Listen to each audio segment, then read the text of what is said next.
Could I remind everyone to turn their devices either off or onto silent mode, please? Do we have any apologies?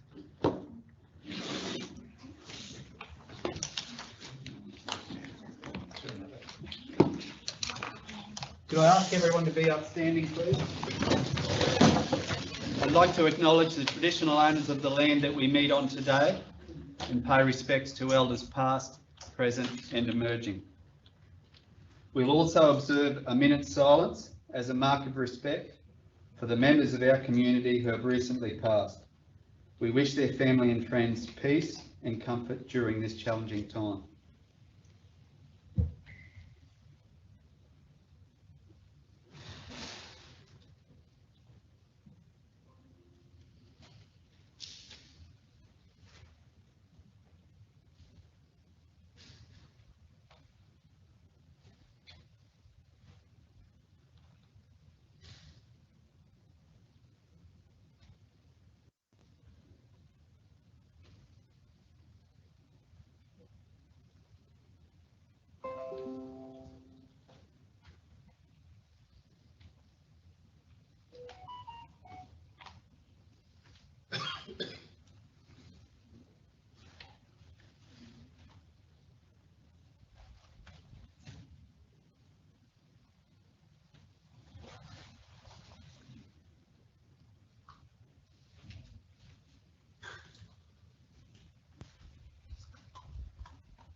Thanks very much.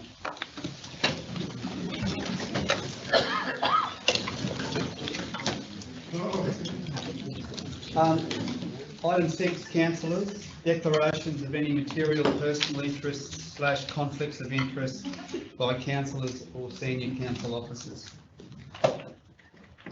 Councillor Clifton. Thank you, Mr Mayor. I declare a conflict of interest for item 16.4, the councillor complaint investigation, in that I am the subject of the investigation. Thanks very much, Councillor Clifton. Councillor Hayden. I declare I have a declarable conflict of interest in relation to item 12.4 rail trail development. I am related to Raymond and Cheryl Fitzgerald, who own a block of land that back onto the rail trail. They asked me for assistance to help them understand an email that was sent to them. As they may get personal gain through the outcome of the report, and given that they are relation, I declare that I propose to exclude myself from the meeting while this matter is debated and voted on. Thanks, Councillor Hayden. Any other declarations? Yes. Chair, I would like to declare a conflict of interest in relation to item 16.4. I was participating in the investigation as a witness, and I'll leave the meeting. Thank you. Yes, thank you, Chair. I similarly was a witness in the original investigation for that matter, and declared a conflict. Thanks very much. And I'll also declare a conflict of interest in item 16.4. I'm a complainant in that item, so I'll be leaving the room for that item as well. Any other declarations, councillors, officers? Thank you. Okay, we'll go to confirmation of the minutes. We've got 4 lots of minutes here, councillors, to get through today. We'll go through to the minutes, the Planning Committee meeting minutes of the 13th of September. We'll start with those. Do I have a mover that those minutes are a true and accurate record?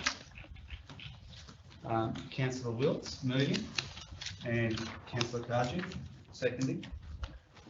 Those in favour? Carried, thank you.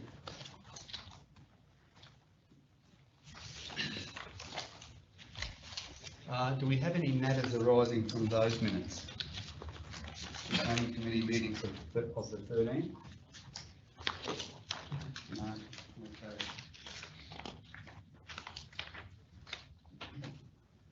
The The next one is the special meeting of the 7th of September. Can I have a mover of those minutes, please? Councillor Hodge is moving. And Councillor Bilney was seconding. Thank you. Those in favour? Carried. Any matters arising from those minutes? No, thank you. The planning committee meeting of the 7th, also of the 7th of September. Do I have a mover of those minutes? Councillor Cardew moving and Councillor Hayden seconding. Those in favour? Carried, thank you. Do we have any matters arising from those minutes?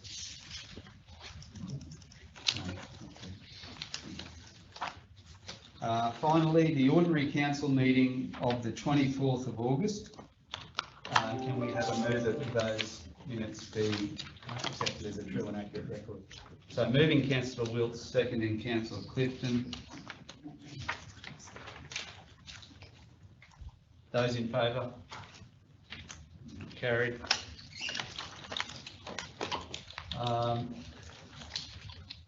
Thank you.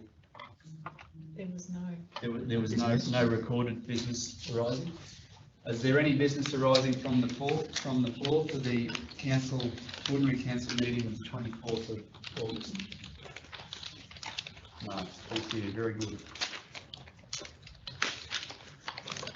Okay, now we come to deputations. This morning we've got 3 separate deputations. The first deputation is from Peter Delai and Neil Rockley, representing the Tolga Industrial Estate. So if they could come forward, thanks. Just come up to the front.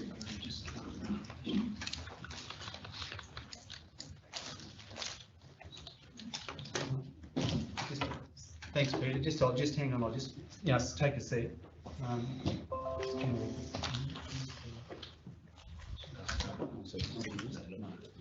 No. Okay, good.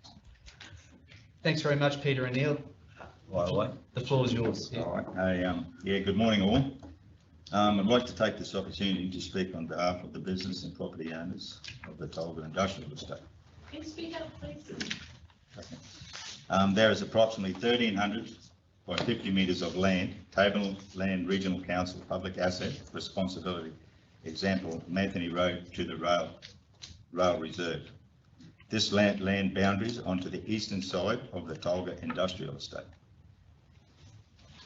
Business and property owners acknowledge the public asset are an integral part of the community. This includes the bike and walking track.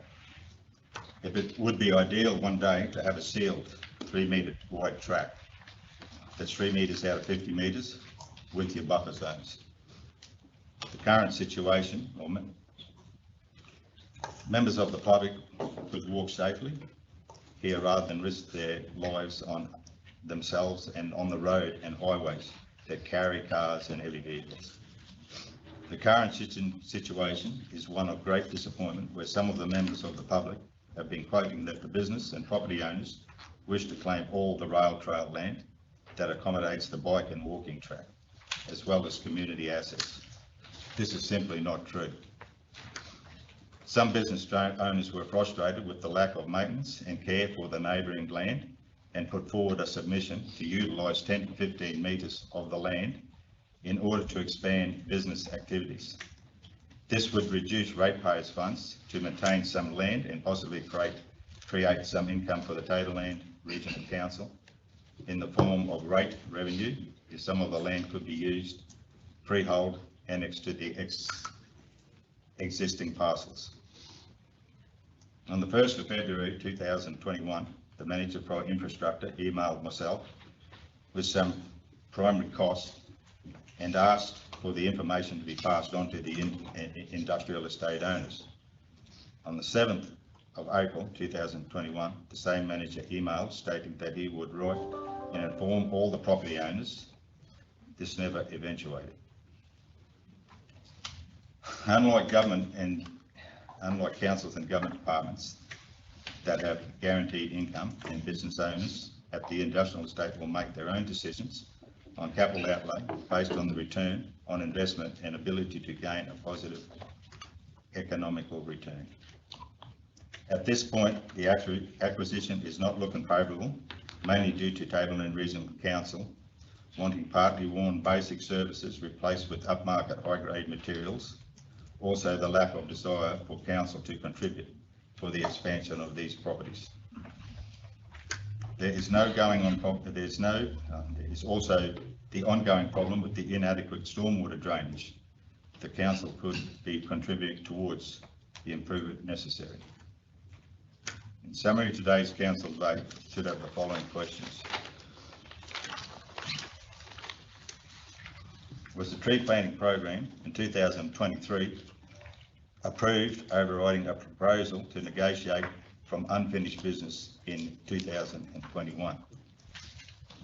Are the costs available from the asset management register pointing out what use has been obtained of a current infrastructure against the projected useful life?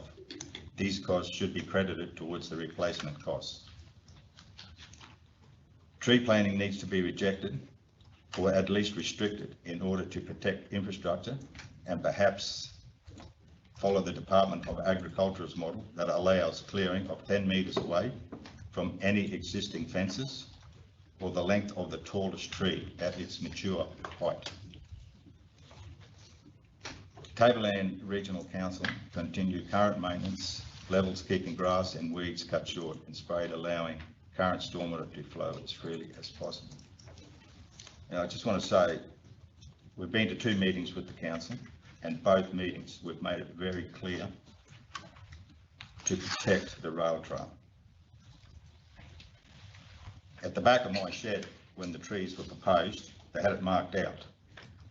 Both times I had a current engineer, and we had a gentleman out there only about a month ago, maybe a bit more, he was a surveyor.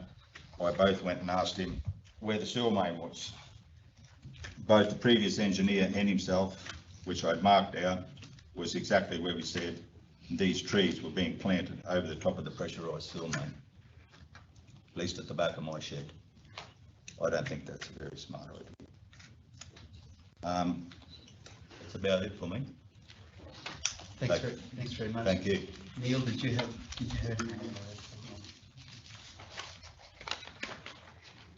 very good. Actually, I've got a copy here for everyone. Yep. Can I ask a question? No questions from the gallery, thanks. It's a council meeting.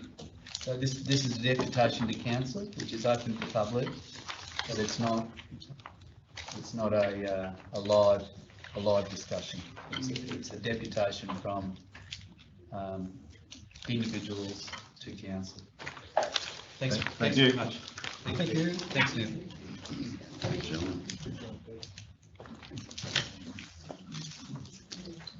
Okay, we'll move along to our next deputation.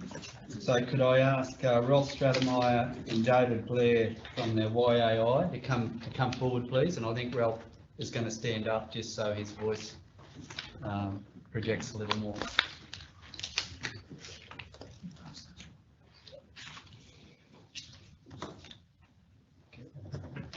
Yeah, thank you, Mayor Marty, and I acknowledge you as Chair, also acknowledge the CEO and councillors, and thank you for giving me, on behalf of Yungaburra Association and the Yungaburra community, this opportunity to make this deputation. I also would like to acknowledge, I was hoping to see Ken Jack, our President of the Yungaburra Association, David Blair, who's the President of Yungaburra Landcare, and also Sue Fairley, who's the President of the Yungaburra Beautification Committee. In May of this year, 5 months ago, Ray Burns, who represented the Beautification Committee then, David and myself attended this council room and made a deputation to councillors on behalf of the Yungaburra community to request that you save the remaining part of the Peterson Creek walking track. From our understanding, a motion was passed by council requiring the CEO to prepare a report for council which addressed opportunities for the transfer of land along Peterson Creek, along the Peterson Creek walking track.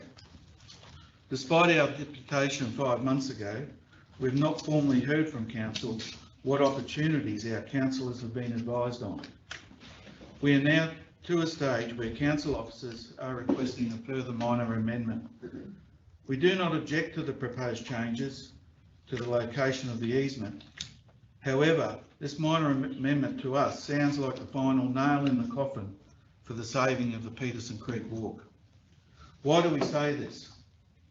Because we're now getting into the finer detail of the application, where the owners of the 2 new blocks, that is lots 6 and 8, which include the walking track, it's proposed that they will be required to ensure that domestic pets and stock shall be kept within enclosures that prevent them from wandering within the covenant area. That's on their land. We've been advised that what I'll call the opportunities report has not been presented to council. From an outsider's perspective, it appears that the motion, which was approved unanimously on the 25th of May 2023, has been treated with disregard. Again, as your tablelands community, it appears to us that council has shown a complete lack of interest and lack of will in supporting the community of Yungaburra. In 2002, a large section of the track near the highway was closed. The main entrance of the track is at Pender Street. If this additional part of the track is closed to the north of Pender Street, we may as well say goodbye to the Pender Street loop, as a key part located just off the main entrance would have been closed. And if this happens, and I have put it in bold on the deputation, we believe it will be on your heads. Last weekend, Yungaburra Association and Landcare personnel conducted a manual count over 25 hours of persons entering the track at Pender Street. And I apologise for this, but this is the best we've been able to do, as we don't have counters as yet. But we counted 539 adults and children enjoying the Peterson Creek walk, which equates to more than one person entering the track every 3 minutes. This included 4 small busloads of tourists, and we presume most of them were from overseas. We understand that this count is very limited information, but if extrapolated out, that works out to be about 8,000 visitors per year to that track. Page 50. We should not have to say this, but we believe that council officers should be guided on strategic issues by you as councillors, and this is certainly a strategic issue. Council officers need to be guided on the big picture vision by you as our representatives, you being trusted to do the right thing by our community. We've not seen or heard the results of the formal opportunities report, but rumour on the street is that 1 or more council officers are against the council having more assets. We well understand council not wanting to have on its book assets that don't fit well within the local government authority. However, there needs to be an exception in this case. If we discuss the track as an asset, it's not a building, but it's a well-formed track that's been maintained at no cost to council by Landcare volunteers for the past 25 years. The track we're actually talking about has some infrastructure such as benches, tree identification posts with QR codes and information boards. Walkers are reminded on a sign to look out for the tree kangaroo in the area of the boundary of the new proposed lots 6 and 8. If council is of the view to just let the development go ahead, and in the future the land tenure can then be sorted out, this is a completely misguided view in our opinion. Once the lots are sold off, there will be 2 homeowners then to deal with in trying to obtain this land for the tablelands community. And if we take that further, if someone bought a lot, say in a few months' time, and it had that particular stretch of land with it, wouldn't they be peeved off if council then started looking at resuming the land or trying to come to an agreement then. It's too late. Clearly, there's an overriding benefit to retain the path. I'll just say that again. There isn't clearly an overriding community benefit to retain the path, and as such, it's incumbent on council to act now, prior to the finalisation of development and the sale of the land. On page 36 of your agenda, it states the following, and these are council officers saying this: the walking trail is not identified in the council's local government priority infrastructure plan, and the infrastructure charges cannot be used to offset any costs associated with council potentially obtaining it as prescribed under the Planning Act. We get that, but what we don't get is the following. This decision does not prevent council from investigating alternative options to securing the public access to the walking track in its current or alternative location. Now, council's already had 5 months to investigate alternative options. The CEO was supposed to report by the 13th of July, advising you what opportunities there were for the transfer of the land. As is an overriding community benefit to retain the path, it's our understanding that council, if it has the will, can resume the land, and as part of that resumption, the developer is due compensation. In this case, you have a willing developer. This would not be a forced resumption, as you have a developer trying to work with you. The land in question is only 2,000 square metres. If council agrees that it's an overriding community benefit to retain this walking track for tourism, nature, connectivity, or another reason, then surely with the developer that is working with council, Tablelands Regional Council could come to an arrangement with the developer. Page 51 of the public agenda includes the letter by Freshwater Planning dated the 5th of September 2023. This is referred to as attachment 3 in the agenda. This letter sets out in some length the rationale and reasons behind the amended development application. In the penultimate paragraph of this letter, the author, Mr. Andreljic, states as follows: it's requested that council, in lieu of providing an infrastructure charges notice, obtain the fenced Peterson Creek walking track from the property as part of this development approval. Now, we're not saying how this should be done, and we're not recommending that. However, the next sentence says, if council does not consider this in the best interest and in the interests of the Yungaburra residents and township, then the proponents, that is the developer, will have no other option other than closure of the walking track due to legal, liability and insurance purposes, which is not the preferred option of the proponents. This surely makes the position clear. This clearly provides an effective ultimatum to council. If council continues in its approach, it will effectively be abandoning the people of Yungaburra, or at least our views anyway. But we suggest that this goes further, as abandoning the people, including businesses involved in the tourist industry. It will not only impact upon those businesses in Yungaburra, but will also impact on businesses elsewhere on the Atherton Tablelands. The Yungaburra Southern Tablelands community has already been negatively impacted by having the Gillings Highway section to the suspension bridge of Peterson Creek closed for use in 2022. Unfortunately, all endeavours by the community to have it open have proved to have been unsuccessful. Council, to our knowledge, appears to have just watched it all happen and not taken an active interest in trying to have that section of the track reopened. And I'm not actually referring to our local council, Council Clifton, talking about council in general. We believe this is a leadership issue for you as councillors.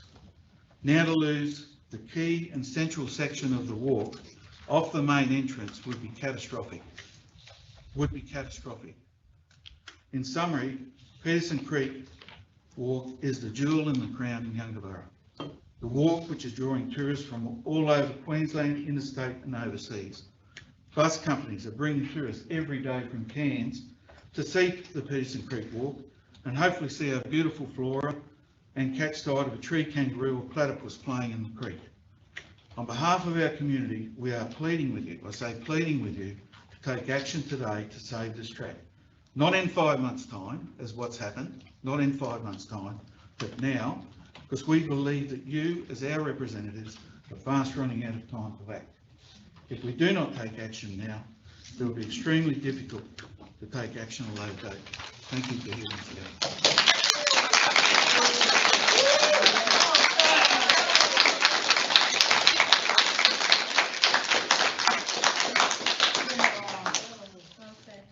Thanks very much. That brings us to our third deputation.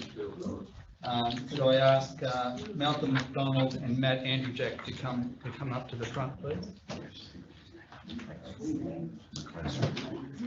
Oh, sorry, Malcolm McLeod. McLeod, sorry about that. Malcolm McLeod, and I'm a resident and business owner in Yungaburra. And what Rolf has just read out, I concur with every word of it. Fabulous, Rolf, thank you.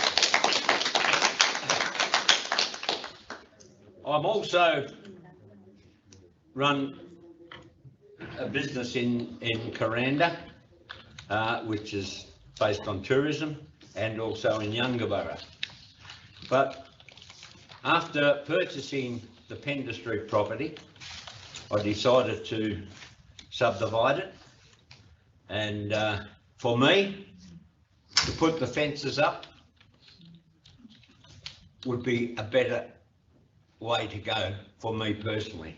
But after living in Yungaburra, I've come to realise what this walking track means. It means that much to the people of Yungaburra.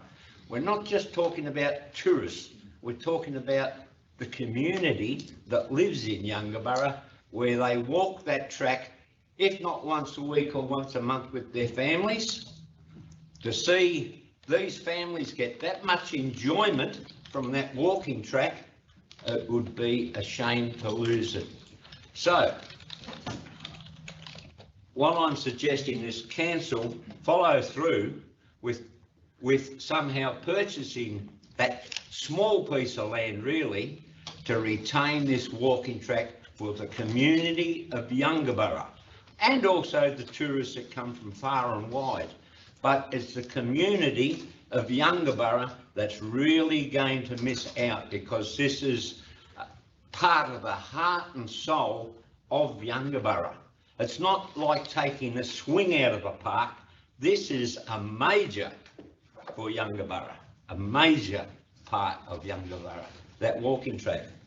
And David, from the Landcare Group, past and present, of all those people that have put that time and effort in to make sure that that track is, it's an iconic track, it's a fabulous track, it brings that much joy to people, and take my hat off to that Landcare Group for the past 25 years. I'm not too good at public speaking, but you know, to say where you come from, Malcolm, you say Yungaburra. Wow, what a lovely place. Let's not lose a big part of it. And that walking track is a major part of Yungaburra. That's about all I've got to say, and thank you, Minister.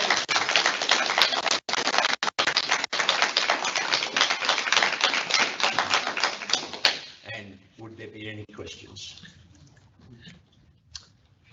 Yes. Councillor Cardew. Yeah, look, I've got one. Totally acknowledge and totally agree with both the presentations that you've put forward today. Speak up, please. There are facts that we have to consider with this application, with your development application, and there are facts that need to be considered with regards to how the trail, the walking track, was developed in the first place. Firstly, the track was developed through the good nature of those two committees of Yungaburra, but what happened was it was all done without any proper process. And I don't want to be disrespectful. I'm not being disrespectful. I'm just pointing out the facts. It was done through not proper processes on private land, right? Not on council-owned or controlled land or state-controlled land. It was done through private property, through the good graces of the owners at the time, I would assume. the fact now that we've got a developer who's developing the land and going to cut it up, and if it sells off, there's potential there for those property owners to block the track off. We acknowledge that. The portion on the what would it be, the western side, the Dowling property, that's already been closed off because of issues with the property owner there that's arisen. So, you know, all this stuff has happened on private property without a due proper process. And now council's drawn into the situation where we've been asked by multiple parties to try and rectify it and to try and come to some conclusion to allow the walking track to continue. While I fully support that, what I don't support is that ratepayers in general, all over the Shire, having to, for council to have to spend ratepayer money to either compulsory acquisition or to buy back or what have you. I don't know whether that sits comfortably with me or not. But those are the things we need to consider. I do have one question to the community groups. Would it be an option if council was to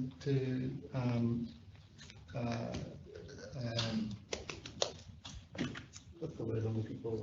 Negotiate with the landowners? Would it be an option for those groups to take on the maintenance of that track as opposed to council? Well, currently, the community group's been doing that for 25 years. I understand that, that's why I asked the question. Yeah. I would imagine that would be the case. I think the fine print would have to be examined, but yes. Yeah. Thank you. And any questions for Mr. McLeod? Yeah, just one really. First of all, thanks for the presentations. We understand exactly what you're saying. I'm well aware that Councillor Clifton has got a notice of motion for today. We can't say anything about that until it comes up. But we'll do our utmost not to let you down. That's all I can say. Thank you. Thank you. Thank you for letting me speak today. Thanks very much. Sorry about your name there, Malcolm. That's okay. Yeah. Thank you. Thank you very much. Yeah.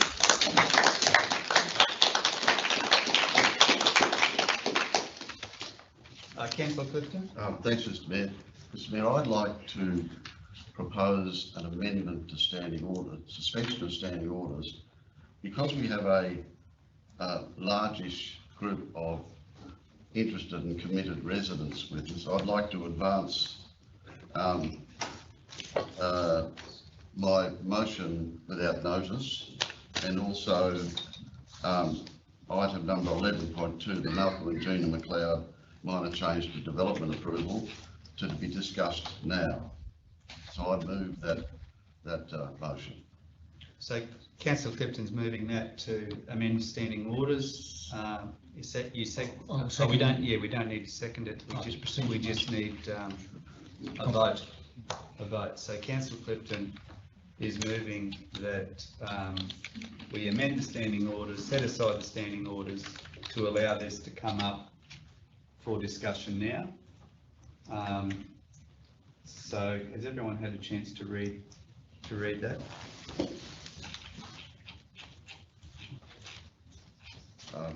Yeah, so yeah, so all we're going to do first is just vote on amending standing orders. So can we just have a vote on amending the standing orders, those in support of amending the standing orders, to discuss this now? Carried, thank you. So now we have Councillor Clifton's draft motion there. Yeah, I move that motion, Mr. Mayor. Excuse me, can I just stop? Is that the correct one there? Yes, I'll explain. Oh, okay. Yeah, so Councillor Clifton's moving that motion. Do we have a seconder for that motion? Councillor Wilkes is seconding. To you, Councillor Clifton. Thanks, Mr. Mayor. Do you mind if I stand so I can, the gallery can hear? I've got a pretty loud voice, but I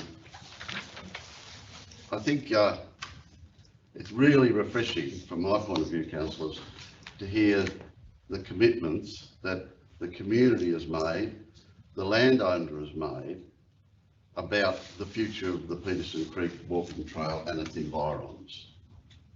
Don't believe there's any question at all about the importance and the fundamental nature of that area to the future of Yungaburra and to the future of the Tablelands. I don't think that you should, in your mind, think that the council has any reservations as well, but we'll see today. I think the test for you is, for those of you who regularly drive, like myself, into Yungaburra, what do you see on the Yungaburra sign? You see a platypus. What do we carry deep in our hearts there? The ability to go and see a platypus in the wild. And if what we've heard today is the actual, is the truth of it, then we'll be a Yungaburra, the haven of platypus, without the ability to see a platypus, because it'll all be shut off, as will 25 years of community effort. And it's got complicated, as Councillor Cardewell said. It has got complicated because there are a whole variety of well-meaning people, and we know that people come from different directions. In this case, it is the TRC's definite task to bring those different directions together with a common outcome. It ought not to be hard, bearing in mind what we've heard today. And I don't think the two deputations could have been absolutely clearer in their willingness to get on with it. Now, my motion, in speaking to the motion, had several clauses at the beginning of it, which were going to address or confirm the TRC's commitment to the Peterson Creek precinct. But I've taken them out, and that's the query that Councillor Hodge made to me. I've taken that because they were really stating what is already the obvious. What we want to achieve is it to be done now in a timely manner. So my resolution that I've put before councillors now is not committing ourselves to any future costs. It's leaving it open for our legal experts, our planning experts, our engineering experts, and it says, so, and they'll advise us, and I wanted to advise by the 26th of October, and I want it to be in a final form. I don't want an interim report. I want a final report presented to this table on the 26th of October. And if that can't be done, because there's some obscure legal reason or some other reason, then let's state that and let it get out in the open so it's all down, the nub of it is down to the bottom. We've heard that the Yungaburra Land Care Group, in principle, would take on the maintenance. There's no cost there. We don't know about the cost of acquiring the land, how we would acquire the land. We don't know whether we have to acquire it and give it to DAF or give it to DTMR. We don't know whether we have to lease it back from them. We don't know whether we don't know, because we haven't had the opportunity and the time amongst there are other priorities that council officers have to pursue. I'm putting this motion forward so that it's clear to the Chief Executive Officer, amongst all the other priorities he has, and I'm pointing at the reality of life, amongst all the other priorities he and his staff have, is it becomes the most important priority in front of him, and it's got to be dealt with by the 26th of October. There is no point in living in the past, and even if the past is only a month ago. You should have done that, you should have done this, you should have done that, you should have done that. That's counterproductive. It makes people angry, it gets them offside. This is meant to be a process of inclusion, not blame. Inclusion, not blame. So this is the final one. If my councillor colleagues agree with that, then by the 26th of July, we will have an absolutely, October, an absolutely clear picture. I think that might suit Jeter and Malcolm McLeod's time frame. I think that might suit Younger Borough Land Chair, and I think that might suit YAI. Thank you, Mr. Mayor.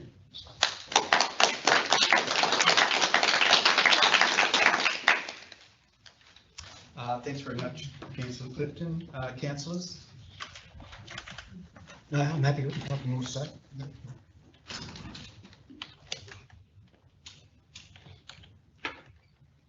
Look, my only question, Councillor Clifton, is the timeline.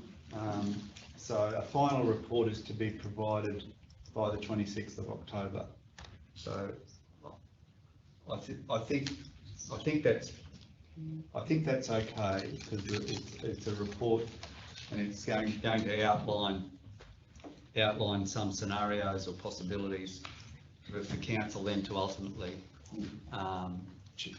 choose one pathway or another, and if there's money involved and those sorts of things, to get something to happen.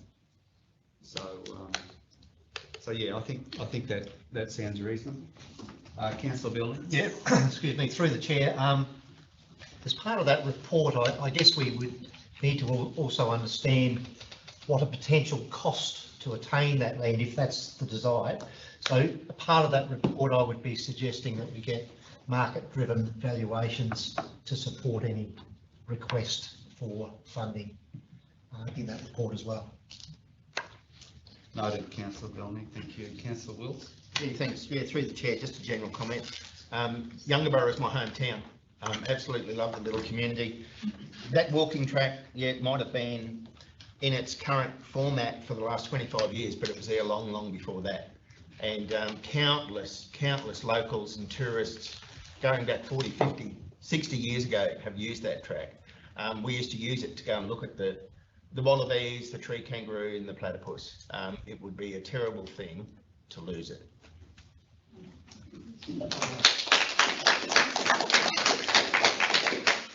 Councillors, any more comments or questions on this one? Mr. Mayor, if I may, I always try at times introduce a degree of levity. And when I came into the council chamber this morning, Councillor Billy said, "You're looking very red in the face, David. How's your blood pressure?" And I think, Councillor Wills, it's quite high. Thank you, Mr. Mayor. Thanks very much. It is. Final call, councillors. Those in favour of the recommendation. Carried. Thank you.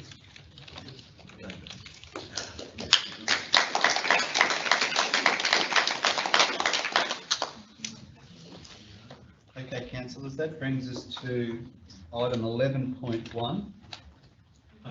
Point of order, 11.2. Change of order.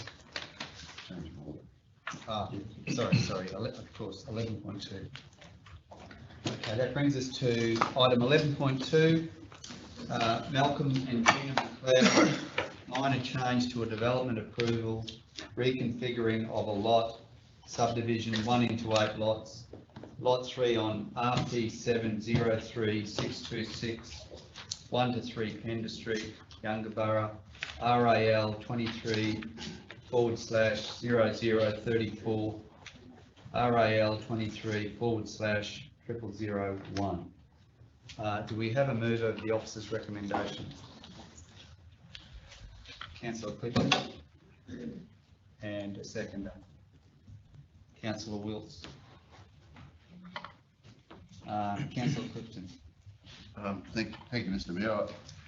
I would ask for officers to provide us with advice, but I have one question. Will the passing of the resolution affect the ability for the negotiations that we've just brought forward in the previous motion? Will it affect the status of those negotiations? Through the chair, I wouldn't expect so. The covenant sits over land and restricts certain things to occur on that property, so I don't imagine the outcomes of any further council resolutions would impact us in regards to that land and what we do with it in the future. Thanks, Mr. Mayor. Yeah, thanks. I was going to ask the same question.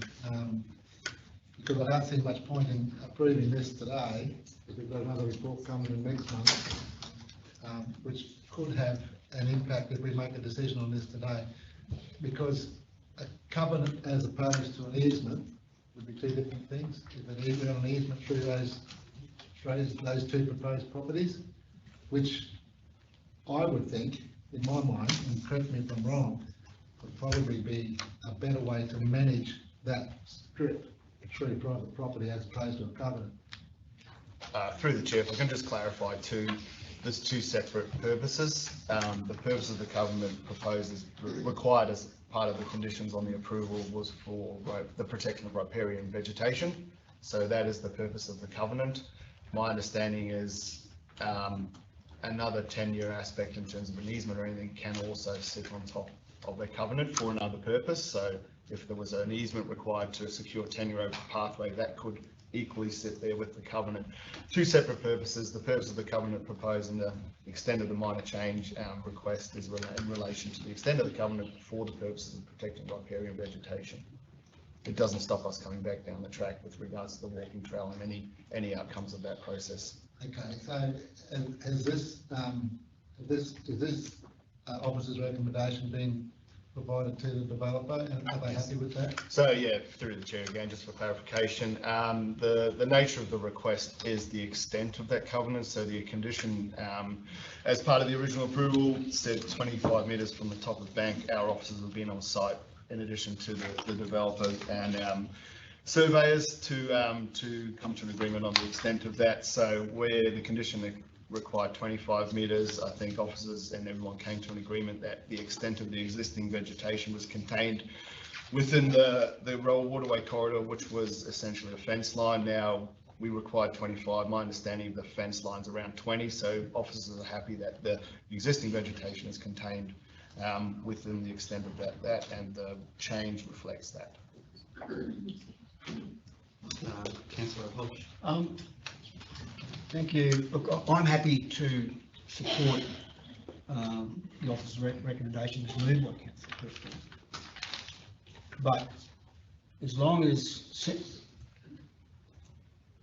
things may have changed since the presentations we just had, so I would really like to know from the developer's applicant and Mr. McLeod himself if they would rather we move the procedural motion to have this laid on the table until the October meeting, and that follows.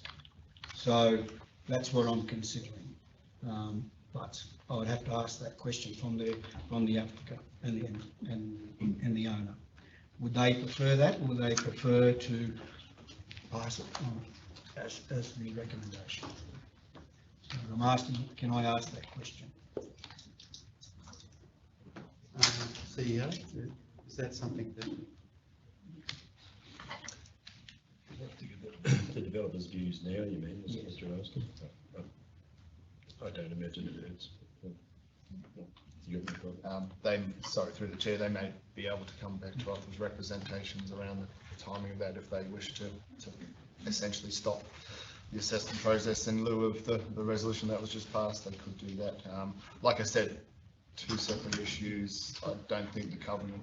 I understand that, but the applicant's consultant is here now, and I'd like to ask that question.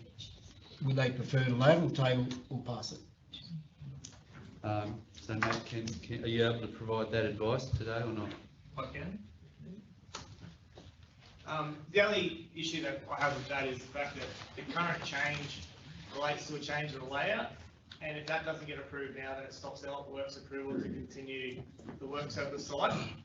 I feel like Malcolm's in a position where even if this was to get approved and go through, we'd still, before anything happened on, say, lot 8 and 6, we'd be definitely talking to council about how we can progress in the discussions that are here before any of those lots get subdivided. However, pushing this over an extra month just then puts us away for another month before we can get the works approval and carry out the works before the wet. So, I mean, unless Malcolm says differently, I would probably, our approval today with that noting at the start that we are willing to work with council at any time, any cost, and what needs to happen so that we can move forward together. Okay, thanks for that. Councillors? Final call, we've got a mover and seconder on the officer's recommendation. Those in favour? Carried, thank you.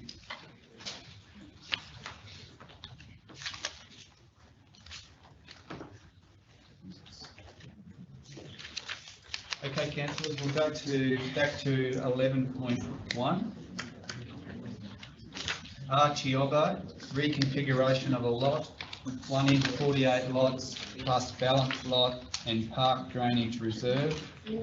Lot 4 on SP 230973 Weaver Street, Atherton, RAL 23/0029. Do we have a mover of the officer's recommendation? Councillor Hodges moving. A seconder, Councillor Wilkes. Councillor Hodges. I'm happy to move the application. The applicant and the consultants are happy with all the conditions. There may be one or two that another councillor may not wish to talk about, but I'm happy to move it. Thanks very much, Councillor Wilkes. No, likewise, yeah, I'm happy with it. I think that the Deputy Mayor might have a question or two regarding stormwater and drainage, but no, I'm happy with the application. Councillor Cardew. Thanks, Mayor. I'm happy with the application in its entirety, except for one condition that I'm going to move an alternative motion to have condition number 14 removed from the application, and that condition 14 relates to street trees. And I'll just ask Jackie if you can bring up some photos that I took yesterday of trees that have been planted on the street at Country View Estate, which is not a very old subdivision, and just looking at the damage that that's doing to that subdivision already. And this is only a relatively new subdivision. So if you can look at that first picture there, the trees planted right against the edge of the stormwater intake, and I don't know what damage is being done at the moment in there, but that's just a typical example. There's 2 or 3 of those same examples in that estate. Here's another one. You've got raised mounds around the bottom base of the tree, probably about a metre out either side. It's raised, it's got tree roots, hard to mow, hard to maintain. Keep going, Jackie. These are the trees overhanging the road, in a line down the street, overhanging the road, more roots into the footpath going towards the property owner's boundary, and their driveway is just to the right. Another one with those roots, and just look at the nightmare trying to mow and maintain that. Look at the height of the mound, the base of the tree. Keep going, please. Look at the infrastructure damage to the curb there. Look at the infrastructure damage to the footpath here. This is what happens when you plant trees on footpaths. And look at this. This has been going on for decades. How many lessons do we need to learn before we do something about it? At the previous council meeting, we took out this condition on the Rocky Road subdivision, which I was very thankful for. And I'm looking to do this again today, to remove condition 14, to stop this destruction of our infrastructure, or the impost that's going to cost council in the coming years. Thanks, Mayor. So I moved that to flagging that as an alternative. Yes, Councillor. Through the chair, look, based on what? Based on what? We've got a mover and seconder on the officer's recommendation. You're flagging, you've got an alternative motion, but we haven't got there yet. So Councillor Bill. Based on what Councillor Cardew has just said, I would not be supporting deletion of condition 14 at all. It's noted that in the planning meeting of 9th of March 23, council endorsed essentially what was stage 1 of this development of the subdivision, which included the very same condition that is being proposed in this application. So to have 2 adjoining lots side by side with differing conditions does not make sense at all. And I think this one would actually create a moonlight streetscape. It's absent of character, greenery, or amenity. We should not forget about what the trees are planted for, calling our built areas. We know that. Historically, we may not have used best practice, but we certainly can in the future. Officers are in the process of finalising a vegetation management policy, which will inform how, when, where, why trees are managed on council land. This should be coming within the coming months. Another consideration is that if council approves a variation from the guidelines, does it set a precedent on future developments, which will potentially omit trees? Any plantings can be mitigated through appropriate species, looking at trees that don't have much leaf litter, and also the use of root barriers for control measures for root systems. So there's ways that we can do it. And I just want to say, historically, we may not have used those measures. We can in the future, and we should be looking at doing that and being informed by this vegetation policy that we will have soon. Thank you. Thanks very much.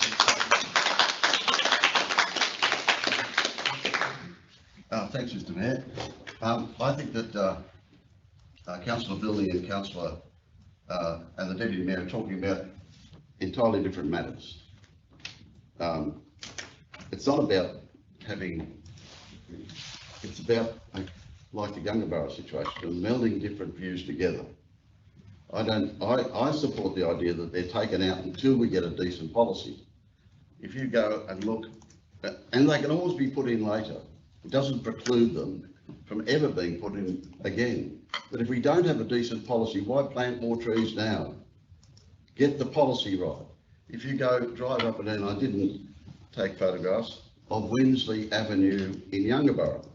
It's only a recent estate. The trees there are planted right alongside the boundary, just as the guttering, just as those are. They are huge and growing huge. They are overshadowing the road, and the maintenance of those trees and their safety belong to the future costs of council, not to the developer. I agree entirely with what Councillor Finley said about planting trees and greening places, but we have a situation now where they're planted right adjacent to the guttering. They break the guttering. Council's got to fix that, not the developer, not the landholder. Council's got to trim them and take them down if they're inappropriate species. All of that is a future cost for council, which is unreasonable unless it's in the right framework. If you look at Winsley Avenue, for an example, there is haven't measured these things, I don't understand the rules. The roadway is actually narrow. The two nature strips either side of the roadway are as wide as the roadway. So if you divide it into three, there's one nature strip, one roadway and one nature strip, and they're about equal size. And the trees are right up against the drain. That is, as Councillor Cardue said, within the context of trying to green the place, that's not logical.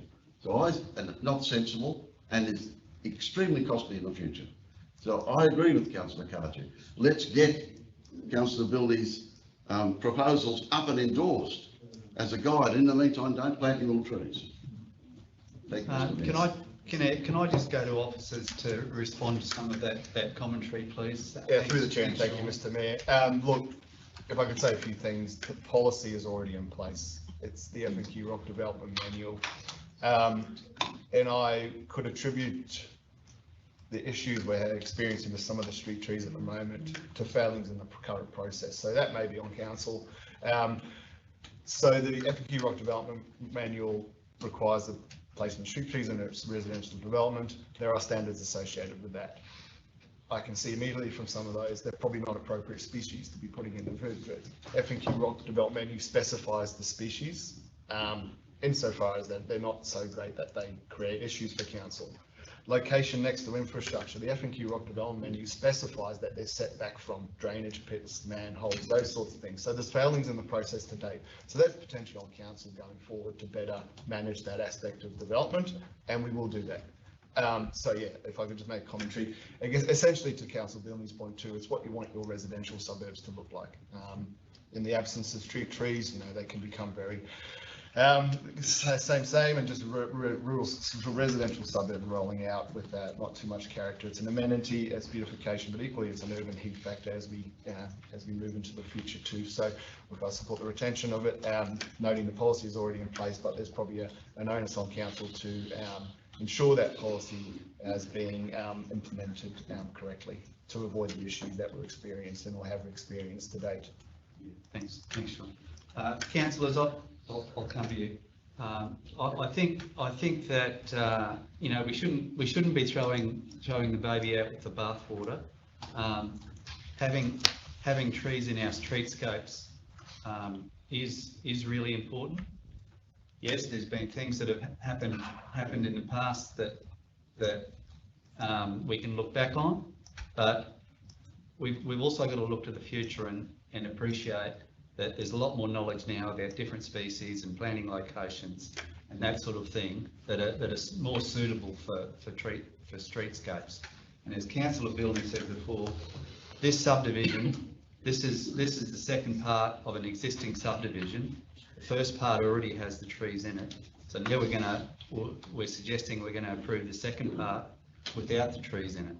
So I think we really need to have a better look at this and take the full picture and look to the future, because the climate is getting hotter, and you know, we need to plan appropriately for the future and not look back and think how things could have been done better.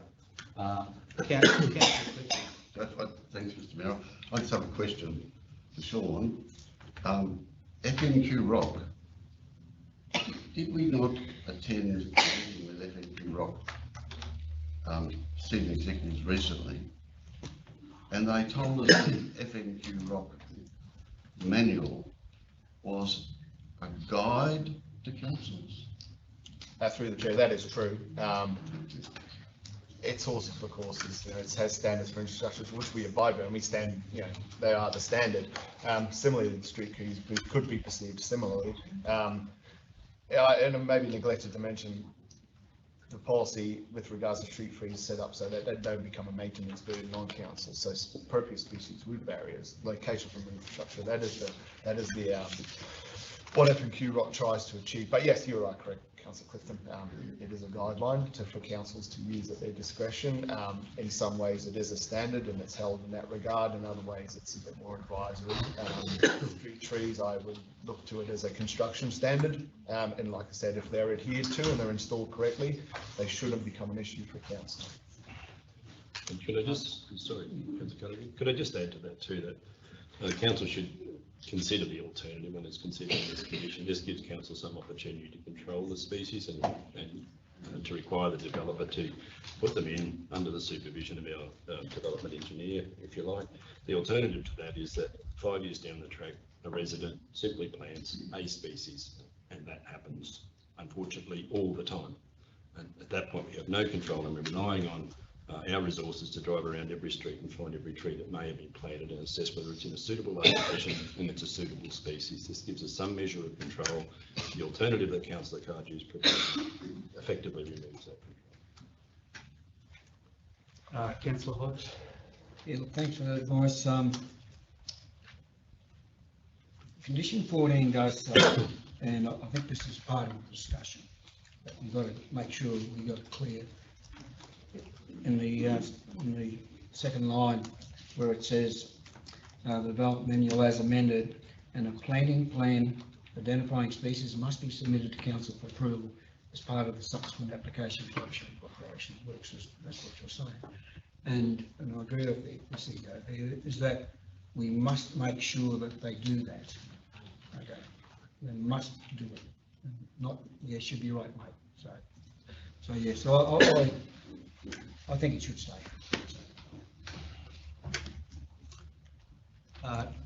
Councillors, final call. I appreciate Councillor Cargew's flagged an amendment, but I think we'll test this one first. So we have a mover and a seconder on the officer's recommendation. Those in favour? That's carried. Thank you.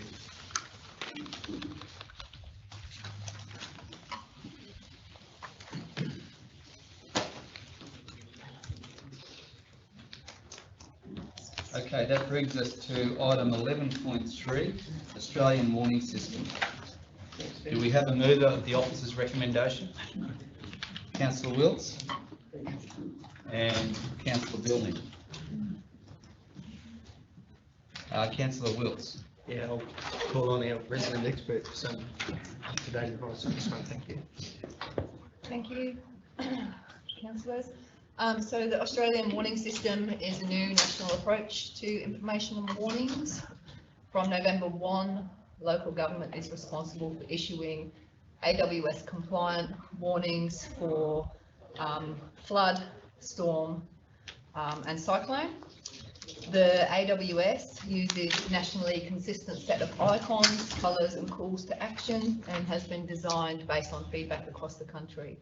So you'll see in my report that I've put a number of slides in. One of the slides talks to the warning levels, advice, watch and act, and emergency warning. Another key component of the AWS system is the calls to action.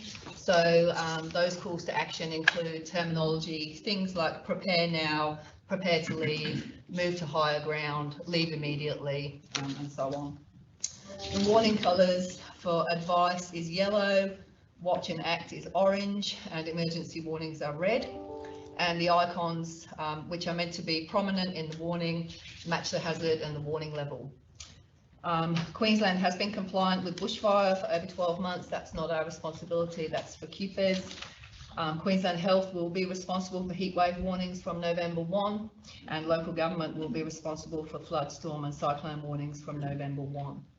So the intent of this new system is to provide locally led, state supported flood, storm and cyclone warnings, and obviously to have consistency for the community right across Australia so that they are better informed about warnings that are happening.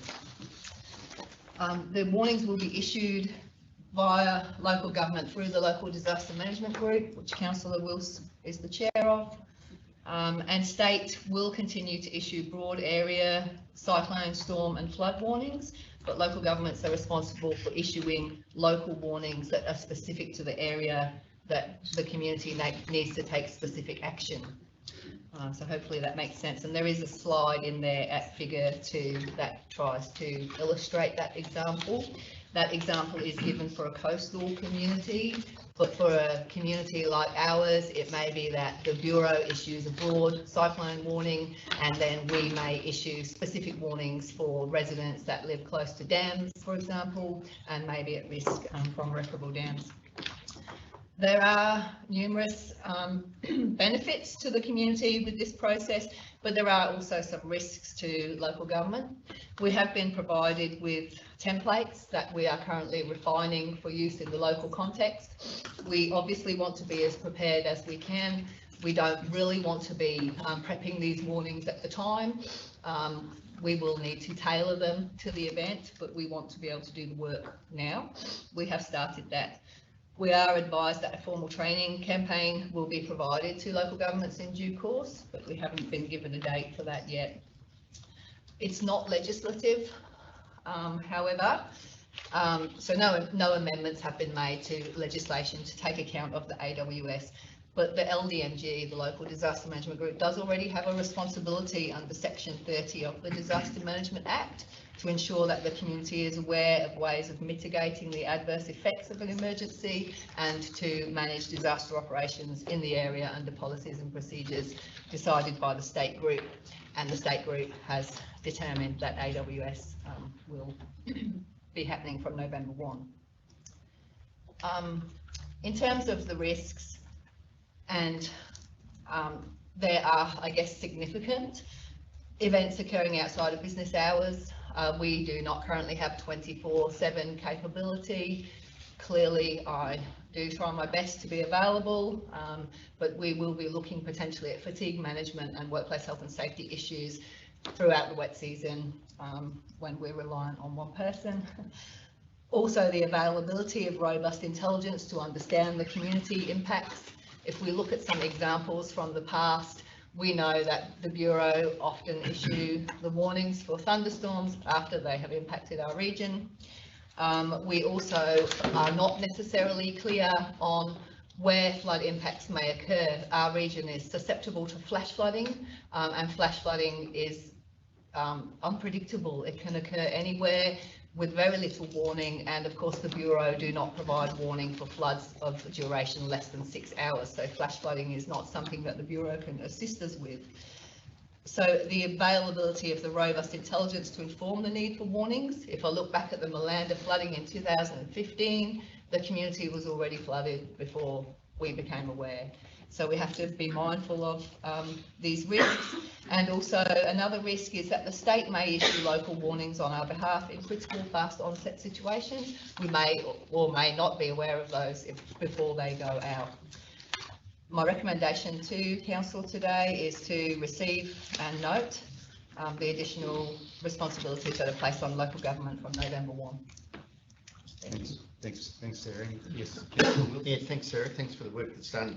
You mentioned the legal implications, and it's not legislative, but the AWS system as proposed will be incorporated in our normal practices for LDMG, and even though it gives us more responsibilities, those responsibilities are currently covered under the way we operate.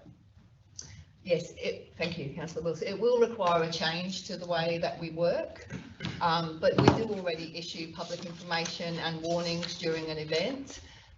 For example, we have long done emergency alerts and early warning network messaging, but this will require a change to process, which we are working through. Thank you. Just one question is the risk, probably you and the CEO. So if the responsibility is on this council and we don't get any extra funding for it, whatever it is, if we go back to say the Malanda flood where it was flooded before we even knew it, so what's the risk to us insurance wise? Because we're responsible for flooding, can they come back and say, well, you didn't warn us, that's the risk? That matters still with the Local Government Association of Queensland and Local Government Mutuals, my understanding, we haven't had an update since our framing crop survey. Correct, thank you. So my understanding is that, if we're not aware, Councillor Hodge, we can't put information out, that we're not aware of. We will have some protection. Hopefully, this is what we're querying through the LGAQ. They are seeking legal advice around the protection under legislation. So under the Disaster Management Act, that's why we have policies, plans and so on approved by the local disaster management group, because that gives officers protection under legislation. So things like the Disaster Management Act, professional indemnity insurances and so on, we believe will be adequate to mitigate the risk to the organisation, but we do require LGAQ to go and get that advice and reaffirm that for us. There's also some other risks in terms of the management of fatigue and those if we don't have a large amount of staff. Our staff in that area pretty much looking at, and does a wonderful job, by the way. But the 2 o'clock in the morning scenario, how many days we can sustain that, how many people we need to sustain getting these warnings out where there's a manual intervention required is also another layer of risk that council needs to be aware of. We have asked questions around that, but we didn't seem to get much traction there. But so we just need to be mindful of that. It's not just a case of ensuring that we get them out, it's a case of ensuring that the people who are involved in that are properly managed and they're properly rested, etc. Councillor Cardew. Yeah, thanks, Mayor. This is just another typical example of the state handballing responsibility to local government without any cost variations or supporting it with funding and putting more cost and impost onto our ratepayers. It's not legislated. And I'm of the view that we should not be taking this on without proper processes in place. The report is littered with unknowns. There's unknowns in this report of what can happen. The report says that we need numerous staff to manage this. The risks are high. Why would we take it on? You know, it's just a handball from the state. Until such time it can be clear, you know, till the state can legislate this to the local government and then somehow provide funding to support it. At the moment, it's going to cost our ratepayers a hell of a lot of money to implement this, and it's also going to have a big risk impost on this organisation. Because we all know that you can't manage the events. You know, the events can happen spontaneously. And, you know, what are those risks? And who's going to pay for the additional staff and to be able to do all this? So these things haven't been thought through. It's been shoved down our throat at a moment's notice, and we're expected to run with it, take it on board and run with it. I won't be supporting it. Councillor Billney, then Councillor Clifton. Yeah, through the chair, I think it's important to read the recommendation, which is to receive the report and note it. It's not actually directing physical activities to be undertaken, so I don't have a problem with receiving a report. Councillor Clifton. Yeah, thanks, Mr. Mayor. Maybe I could ask the CEO to clarify what we mean, what it infers when it says receive the report and notes. You see, I might explain my thinking there. I'm aware that it doesn't actually, we're not approving it, but governments have the habit of simply putting something like this on the table and then just not taking the next step. There may not be an outcome and they just expect it to happen. I share Councillor Cardin's views about, you know, there are a whole range of other services as well. There's fire services and there's ambulance services and there's police services. They're all fully funded and have early warning devices and all the stuff that goes with it available to us. So what do you think the scenario is? Do you think there'll be a motion coming back to us seeking to approve or reject? No, Mr. Mayor, through you, Mr. Mayor, we've been instructed that this is how it's structured now and where to issue these warnings. I think whilst I sympathise with the comments you've made, Councillor Cardew and Councillor Clifton, our predominant concern at the moment should be to ensure that as far as practicable, our constituents receive notifications of these events, and that responsibility currently sits with us. If we decline to issue the warnings, then it's our community that's left at risk, I'd suggest. Is that not sort of a form of bureaucratic blackmail, Mr. Don't use that meaning. That was the point I was trying to get to. There is suddenly we've got the responsibility without making the decision to take it, and we're not funded for it at all. I acknowledge that our absolute need to be responsive to the safety and well-being of our community. But have we accepted it by passing the motion? No, Mr. Mayor, it's... May I? Thank you. Thank you, councillors. Ultimately, local government already has responsibility for disaster management. We are the lead agency for managing disasters. This is, we already issue warnings, not in this form. This is just a new way of, I guess, making sure the community is kept informed and that those warnings are consistent. From various reviews, recommendations, it has been evident that the warnings that community have received across the state of Queensland have not been consistent, have not always been timely. And so the recommendations that are coming from these reports, this is why the AWS is being implemented, to get better outcomes for community. Yes, it is a change to our process. I have also had concerns and I have been raising these for many months. But I guess ultimately we're now in a situation where we have been told we are to implement this from November 1. And so it's upon us to make sure that we're best placed to be able to do that. Now, I'm not going to pretend and sit here and say that it will be perfect by November 1. I keep using the analogy, you know, how do you eat an elephant? One chunk at a time. That's how we're going to address the implementation of the Australian Warning Service. We will use the templates.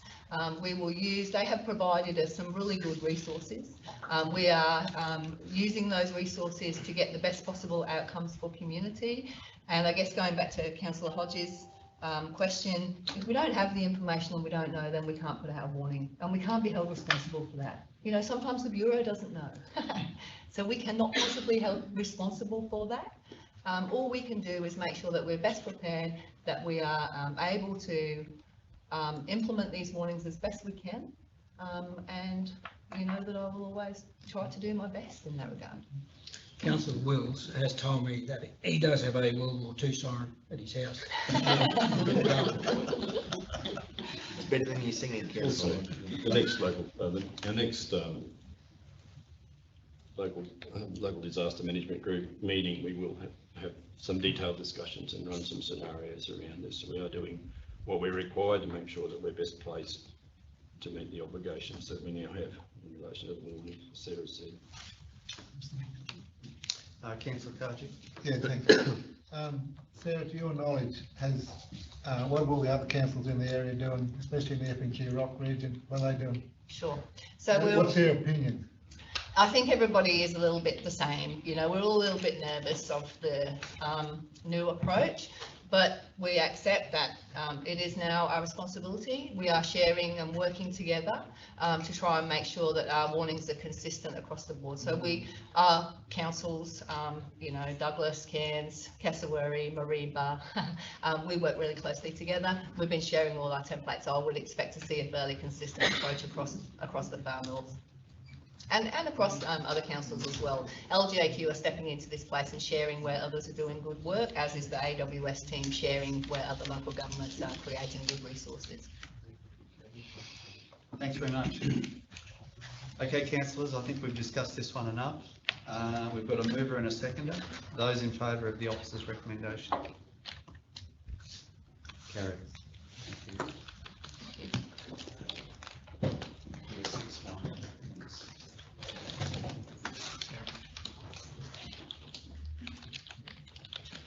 Right, 11.4, Prize Creek Steering Committee, 5 September 2023. We have a mover of the officer's recommendation. Councillor Hodge is moving. Councillor Wilts seconding. Councillor Hodge. Thank you very much, Mr Mayor. I'll just take it as read. It's just the minutes of the steering committee, so happy to move it. Councillors? Those in favour of the officer's recommendation? Carried. Thank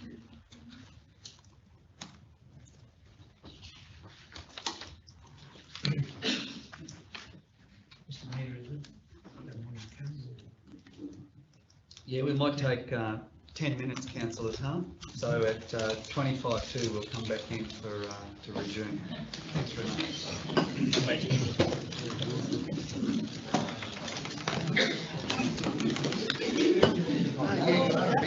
Not like that.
Can I have a mover of the officer's recommendation? Councillor Hayden and Councillor Wilts. Councillor Hayden? No, we might get a few holes, more bitumen holes filled up. Councillor Billman? Through the chair, look, just reading the report, and I just want clarification if my understanding of the funding for this is correct. We're still using the budget allocation for 23-24 for prioritised replacements. That will be brought forward and will contra out in the 24-25 budget, essentially a swap due to the timing of when the trucks can be delivered. Is that sound? Yes, thank you, Councillor. Through the chair, that it stands, so this will actually hit the 24-25 capital budget. Yep. We will still remain with the adopted budget, but we will take some high-risk items, which are parks and gardens mowers and land protection vehicles, and move them into this year so they can be delivered. Yeah, thank you. Thank you. Councillor Crichton? Thanks, Nick. These trucks are just ordinary trucks, aren't they? Now, I'm not talking about the cost to you, I understand. And if you could tell me about the delivery time of the trucks.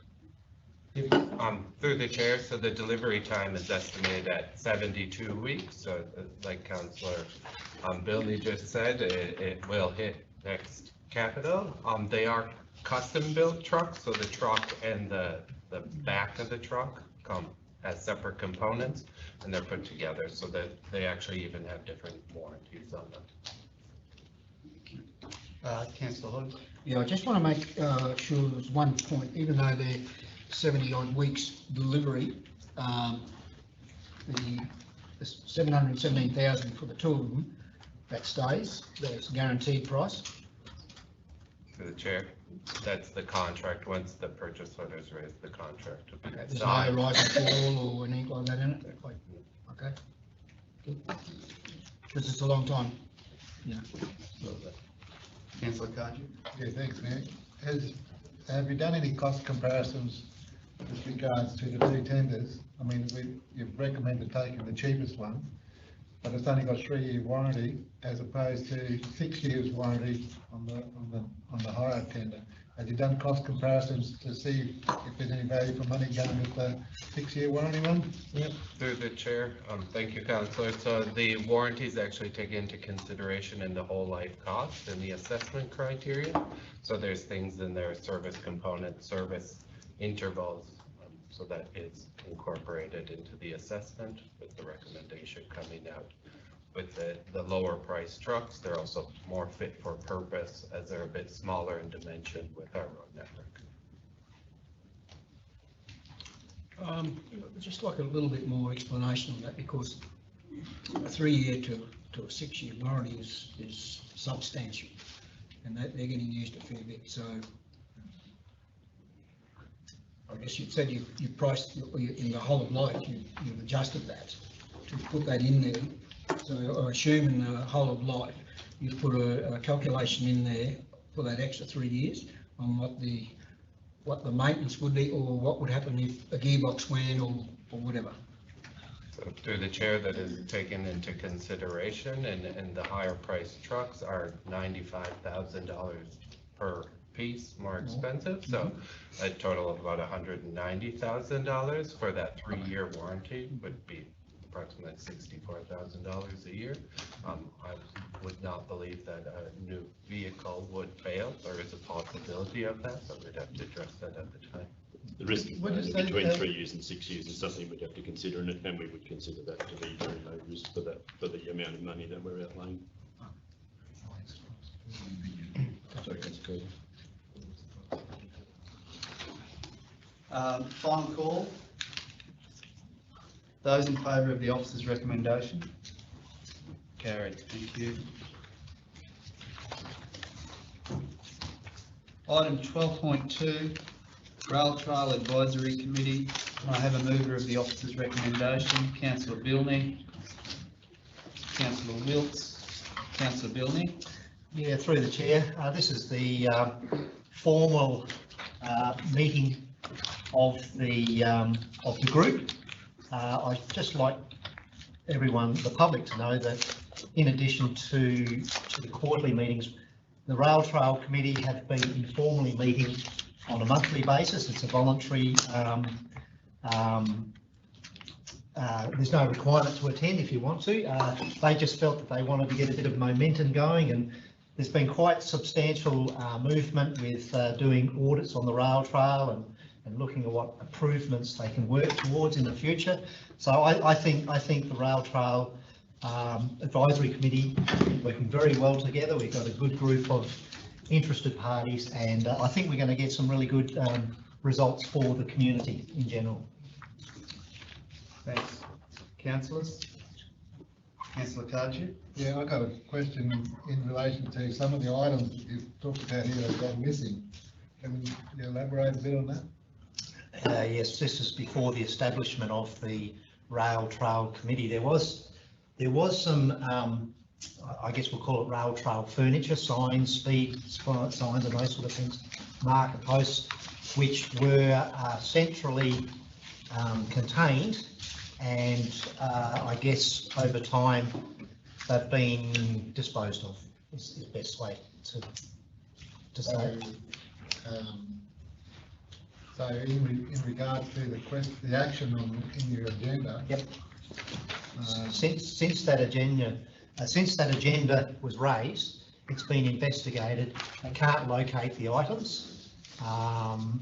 One of the Rail Trail Advisory Committee members is actually involved in the rail business, and he's actively looking for potential replacements from disposals around the area, other areas. Thanks very much. Final call. Those in favour of the officer's recommendation? Carried, thank you. Item 12.3, F&Q Rock Regional Resource Recovery Plan. Do we have a mover of that item? Councillor Clifton's moving, and Councillor Wilts. Councillor Clifton? Thank you, Mr. Mayor, but I would like to ask our Manager of Water and Waste and other things, Mr. Bruce Carter, to give us a rundown. Yes. Thank you. Thank you, councillors. I guess the intent of putting this report forward was to note the F&Q Rock Regional Resource Recovery Plan has been released by the state government recently, and at this stage is just for noting. There's obviously the Regional Resource Recovery Plan sets out a bit of a roadmap or a desire on where things could go to achieve the state's pretty what would you call them, ambitious targets for diverting waste from landfill, and obviously there's a lot more work to be done on the fine detail of how we're going to achieve these goals, if we can in fact achieve these goals. So yeah, it was really just more for the information of councillors, just to be aware that this has been endorsed by F&Q Rock and the state government, and there'll be F&Q Rock working group will continue to work on this over the next little while, and obviously bring any decisions that need to be reviewed and assessed by council back to council in due course, through workshops or council reports as they arise. Probably the biggest one of the biggest future issues for Tablelands Regional Council will be if there's any intent to meet the fairly ambitious diversion targets from landfill. The organic waste in the curbside collection bins make up about 50% of the waste, so that's really the target item. How you actually do that, yeah, there's a whole bunch of different ways you can do that, and they all come at a cost. So there'll be a fair bit of debate and discussion around that down the track a little bit. Other than that, happy to take questions on. Very good. Any more questions, councillors, on this one? A simple request again. In terms of the 11 F&Q Rock councils, where would you put TRC in terms of its current status? If you're able to, where would you benchmark us against the other councils? I know, for example, Castlereagh doesn't recycle glass. where would you say we were? Just as a guideline to councillors and also to the listening and current sitting public. Yeah, well, I guess Cairns is leading at the moment. They've got the resources to really put into the education, and they've got the facilities there. The sort of medium-sized councils, so Mareeba, Tablelands, Douglas and Cassowary, we're probably a little bit ahead of some and a little bit behind others, but we've got some good plans and strategies in place. But yeah, there's still a long way to go. Our recycling percentage of material that's recycled and doesn't go to landfills quite about 23%, I think, at the moment. So it's still a fair way to go there. One of the other key actions out of the regional resource recovery plan was the education of the residents and community out there is a really key item. So people just don't know what they can and can't recycle. It's a little bit difficult to establish sometimes. So that's one of the key actions that comes out of the plan, and I think there's some applications sitting with the state government to fund either one or more positions to assist with that side of things. Our comms team does a great job with the resources they've got, but councils like Cairns have got half a dozen people working on this just the communication side of things alone, and they've got a big education room. They go around to all the schools, all that kind of stuff. We just haven't got the resources to do that at the moment. Thanks. Very good. Okay. Those in favour of the officer's recommendation? Carried. Thank you.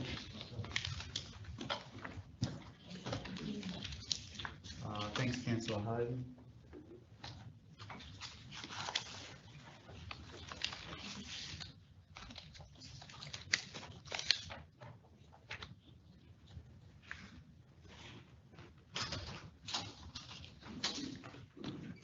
Item 12.4, rail trail development.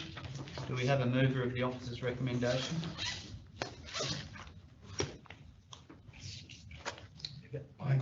Councillor Wills. Seconder. I'm just trying to download that file. Do we have see a the seconder? officer's recommendation? Councillor Clifton.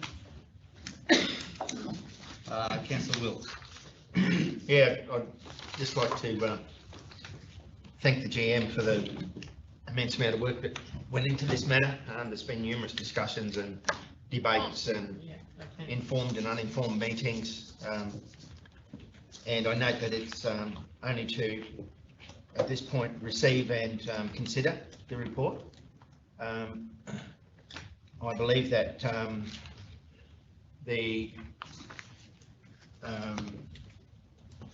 owners of the industrial area are still deliberating over options they have been given or the information they have been given, and as a huge part of this debate that has been going for some time now, I think in absolute fairness to everybody, that this matter should be brought again in another time frame. We're not being asked today, in my view, to make a determination as to any option that's on the table. I have spoken to members of the rail trail through Dave's committee, and they, at that time of the discussion, were quite open to the suggestion that it wouldn't be determined today, as have members of the industrial area that I've spoken to. Thank you, Councillor Wills. Councillors? Councillor Talju? Yeah, thanks. Look, I was wondering whether we just leave this on the table until the October meeting, where I would hope that we've got all the GM would have all the information from the Tulga Industrial Estate business owners, property owners, so that the report can be brought back to us in a completed status with go forward recommendations. So, you know, if this doesn't get up, I'll be moving an alternative motion that we just leave this on the table until the October meeting. At such time, it allows time for our general manager to meet with and receive the information from the landholders so that a report can come back to us in its entirety with some go forward recommendations. Thanks. Councillor Hodge?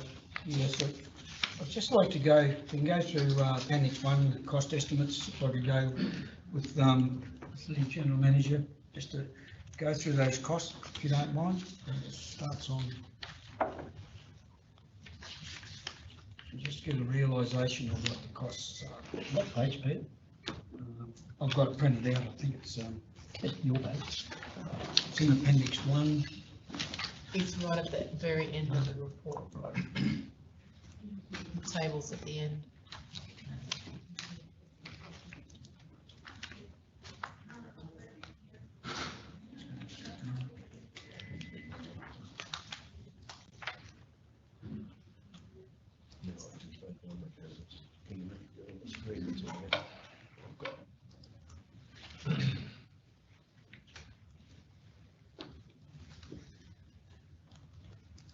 How are we going? Getting there? You say it's right at the end, isn't it? Screens, yes, yeah, okay. Oh, okay, right. 383 and 380.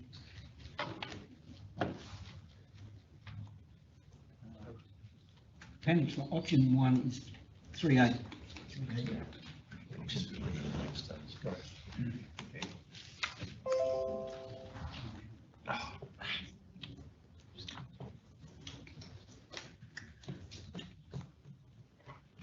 So if you'd like to talk us through those options, if you don't mind, Mark? Through the chair, by all means, no problem. So I just want to point out that at this stage, the cost estimates included in the report are conceptual and not based on any design and or quantity surveying. So they should be taken as comparison numbers between options rather than as definitive numbers of what the cost would actually be potentially be if council decide to go with any option or a variance of those options.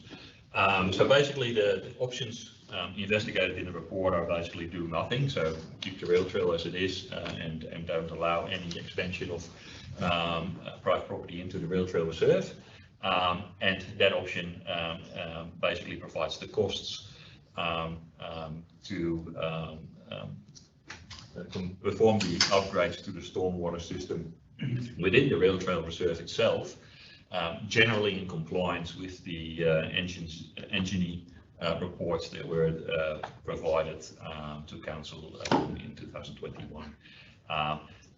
I have to note that I've done some truthing of the recommendations and the costings of the options in the engineering report in relation to the stormwater work, because they were not done with any surveying. Since then, we've done some surveying of the site and established where the elevations are of the incoming stormwater and that work coming into the rail trail and where it basically goes out of that section of the rail trail through Beantree Road, and also to establish what slopes could be achieved. So it's not exactly the same as what the engineering report says, but it's in broad lines aligns with that. So option 1, basically, all the costs included in there relate to working on the stormwater to get it up to a standard where flooding is generally prevented for what we call 10% annual exceedance probability events, which basically layman's terms 1 in a 10-year event, although they can happen 10 times in 1 year too. So that's option 1. Option 2 basically looks at... Option 1 was an estimate of 1.1 million. Yes, thereabouts, yeah. Option 2 basically looks at potential expansion up to about 10 meters into the rail trail reserve of the Tulk Industrial Estate properties. And noting that I've included the Flores development and John Cole development to the south of the current Tulk Industrial Estate in that assessment as well, because it's potential that they might want to have the same level of expansion to the rail trail. So the reason why that option was chosen, and I specifically say up to 10 meters, is because that would be a distinct difference in price to a further expansion, and that is due to the fact that any further expansion than 10 meters would require the rail trail path to be relocated as well. So basically, the option 2, that is up to 10 meters, requires the relocation of the sewer pressure main and requires the relocation of and incorporation of the stormwater infrastructure that is currently located between the existing property boundary of the industrial estate properties and the rail trail path. So, and I've chosen 10 meters because the rail trail path and the boundaries are actually not at the same distance everywhere, and the minimum distance roughly is about 14 meters, and I've assumed that we still need about at least 4 meters buffer, some level of amenity, and to deal with the stormwater that comes off the properties and the rail trail path itself to just guide that to the culverts that go on the rail trail path. There are some upgrades of culverts on the rail trail path required with that option because we are removing the drains that are currently located between the rail trail path and the properties, and basically by removing them, we need to have other avenues for the stormwater that comes out of the industrial estate to pass underneath the path. So some of the costs that were in option 1 to council have moved in option 2 to the industrial estate because the timing of when we want to do the upgrades to the stormwater may not align with the works that would be required to allow their expansion. Option 3 basically. What was that cost? Sorry. Sorry. What was the cost of option 2? Well, so option 2 still has a cost to council for the stormwater works. I just need to 400 something. It's probably better if I can. Sorry.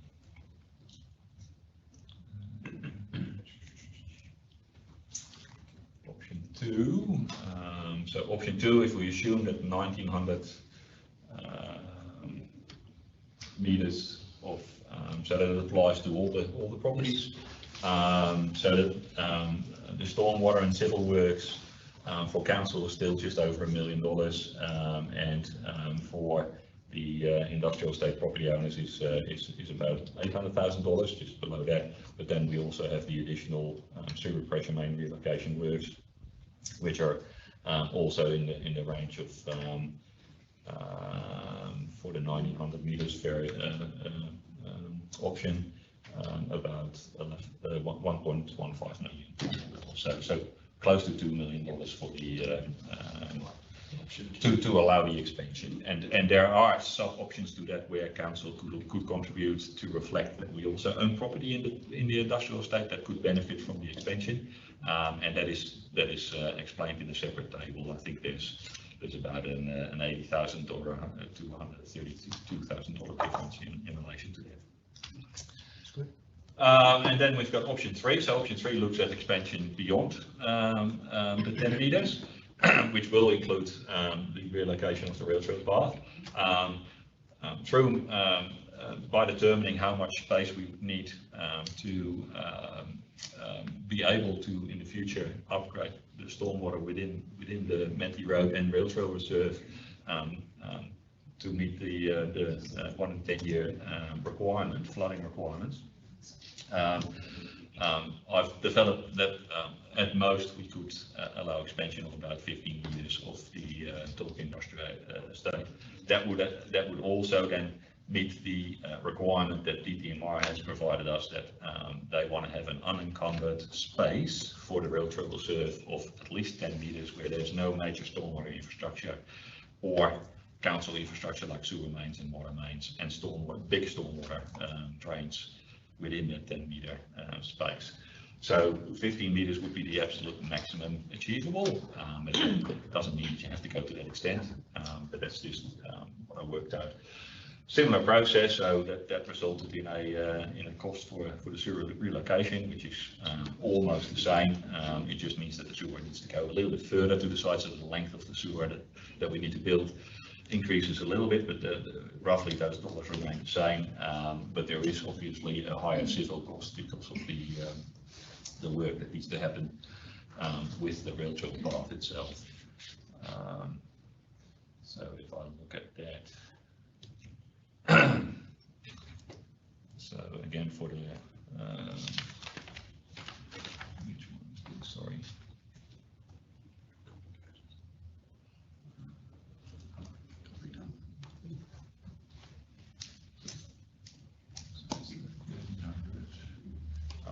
The dollar amounts are relatively the same, I think, as what they are for option 2. They're not much different.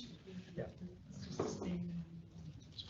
But we're looking at just over $2 million for the to allow the expansion, and then still just over $1 million for the other stormwater work that council needs to do.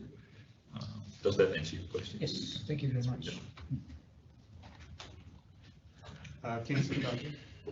Yeah, thanks, Mayor.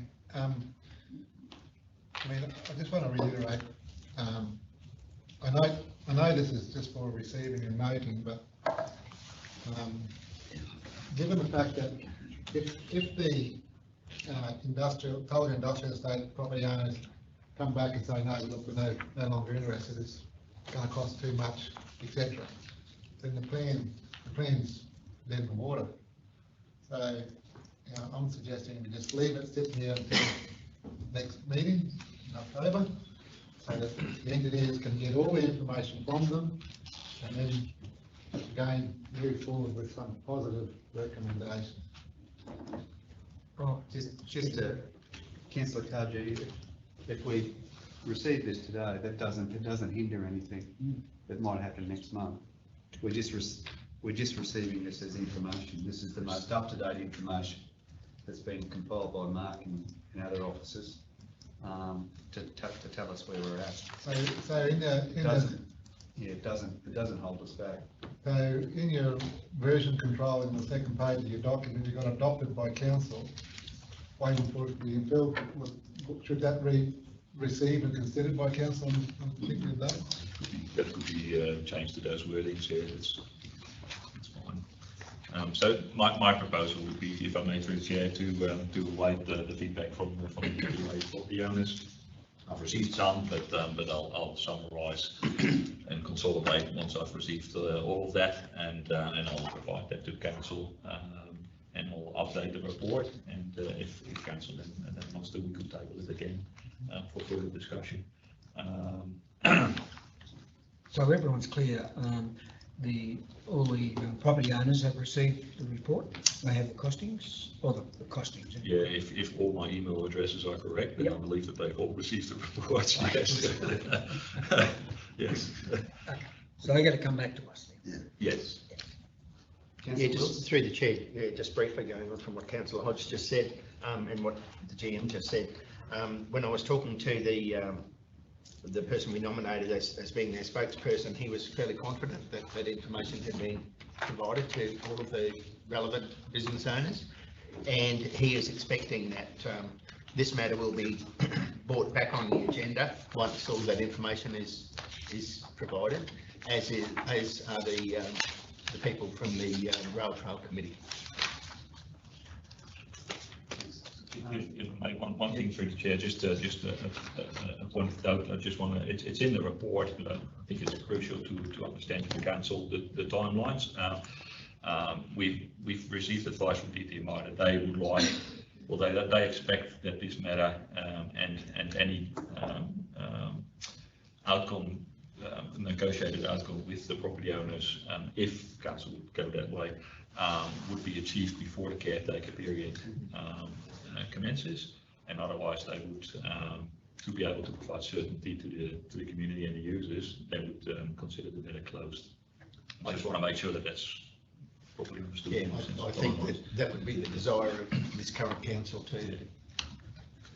In view of that, should we have in there that the report be brought back to the final report be brought back to the October meeting? Added on to the end of that. That'd be dependent on the property owners, I think. Maybe November. Provided. November's getting too far out. Look, Councillor Cardew, we always try and put these timelines on, but this is a fairly fairly significant process, and property owners would do a lot of their own reconnaissance in terms of making assessments. Now that they've got some figures in front of them, so. Well, I'm prepared to put November, because we need to tell them that they need to get back to us because of TMR. TMR is saying, once we're in the final period, that's it. So it'll now drag on again for whatever. So. So just for clarity, I believe, my understanding of TMR's position is that they would then consider the matter closed, they wouldn't consider it anymore. Okay. Should there be no finalisation from this council? Excuse me, Mr. CEO, when is the caretaker made? 29th of June. 29th of June. Thank you. Just one more thing, Mark, before we wrap it up. You're probably doing this anyway, but I'd appreciate if you could just keep track of your costs, surveyor costs, any other officer costs that we've had in collating this information, because there is a significant body of work there. It'd be good to know what council has expended up to this point, and what, as you move forward as well, it'd be good to have that, if that's possible, Mark. Through the chair, so some of the costs, the survey cost and council officer costs, they've been booked to a specific work order. I have to admit that I don't book my time to operationally, and a lot of this has actually occurred outside of work hours too. So my costs have not been collected for this. Sorry. Through the chair, they should be collated, so we got an understanding of, you know, what, if you're doing it out of the goodness of your heart, you're still doing it for the community. Oh, so what are we going to do now? Every time we do something, right, for anything, community services, anything, what, we got to work out what the costs are. That's just ridiculous. I think it's important that we know. Well, that's really important that we know. Is there an inference in what you're saying, is that all of the costs associated with this analysis, which is part of, whether it's a small or a large, any analysis that the TLC undertakes as part of its normal job, you're saying that every aspect of this ought to be costed into the potential payment that the landowners may assess as being relevant to them and decide to pay? Look, I'm proudly on the public record being opposed to this. It's not in the community interest. So I think it's really important. It's not an insignificant undertaking that the general manager has taken on, and the other people that have been involved in pulling this together. It's not insignificant. So it's. Well, you need to move that motion then if you want that. No, that doesn't need a point motion. of order. It does. You're instructing them to do that. I was asking if we could have that recorded. It's not a difficult thing. I disagree, but anyway. We'll move on. I haven't discussed this with Mr. Mayor, but we, as the general manager said, we don't ordinarily allocate our overhead time to individual projects, nor do we necessarily track it. So to be an estimate, and appreciate that the general manager has done an inordinate amount of work to get this to where it is, that's acknowledged, but we do that in relation to a whole raft of projects, as Councillor Hodges just said. I think starting to single out one project that we cost, one council project that we cost, whether it's the Yungaburra, whether it's Peterson's Creek, whether it's this or anything else, it's just not something that we've been doing, and I don't necessarily think that we want to get into costing each of those projects individually, from my point of view. Okay, well, I'm happy to leave it. If I can, the general manager picked up the relevant costs, just not the general manager's time in compiling the report, and we don't do that for any of the other reports, and don't wish to move away from that. If I can, just broadly, one of the numerous discussions I've had with the GM, he actually indicated that he was enjoying the challenge of compiling this report. Through the chair, it was definitely an interesting project to work on. There is an interesting point, if I may make it, Mr. Mayor. I've learned a lot over the last couple of years about making statements or in writings that could be deemed to be operational instructions. And I'm certain that the CEO has put it in the right perspective now. Thank you. there is a distinction between what the mayor can do in relation to my role and what other councils can do in relation to my role. The mayor can. Well, of course, in relation to your role, yeah. But let's acknowledge the good work done today. Very good.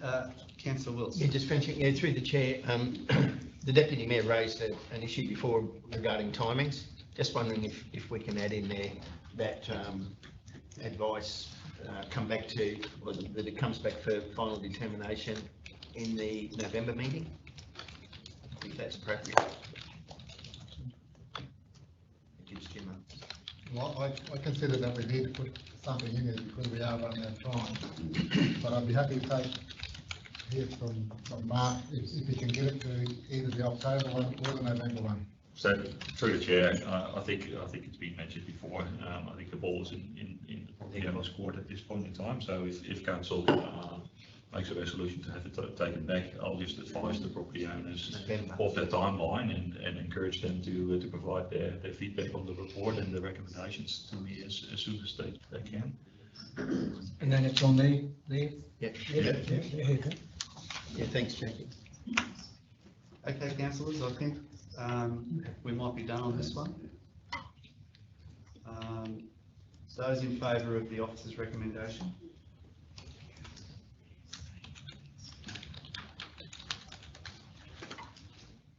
Thanks. Thanks, Amanda. Thank you.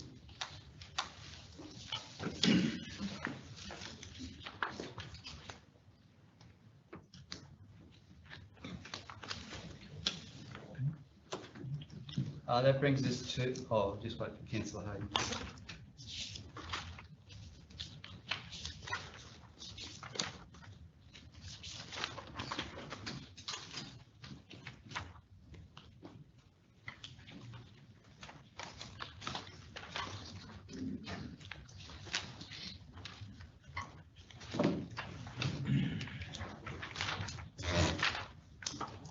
That brings us to item 13.1, financial report, August 2023. Do we have a mover of the officer's recommendation?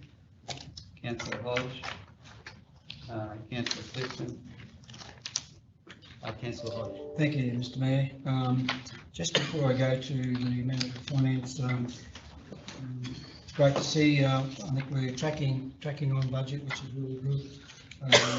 Budgeted net operating position at this point, after 2 months, 17 million, and our actions are right on line, so we're doing well. The team's doing well. Congratulations.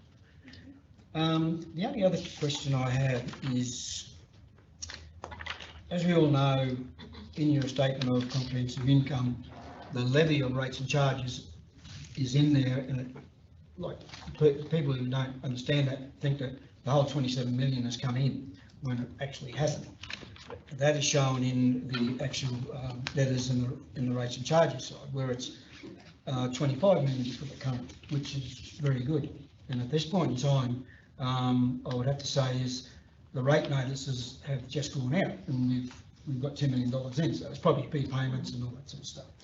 So what I'm saying is, because it's only 2 months, and after next month we'll get a better understanding of where we are after the first quarter. Just in regards to the rates outstanding, is compared to last year to this year, are we on a similar pattern? Yep.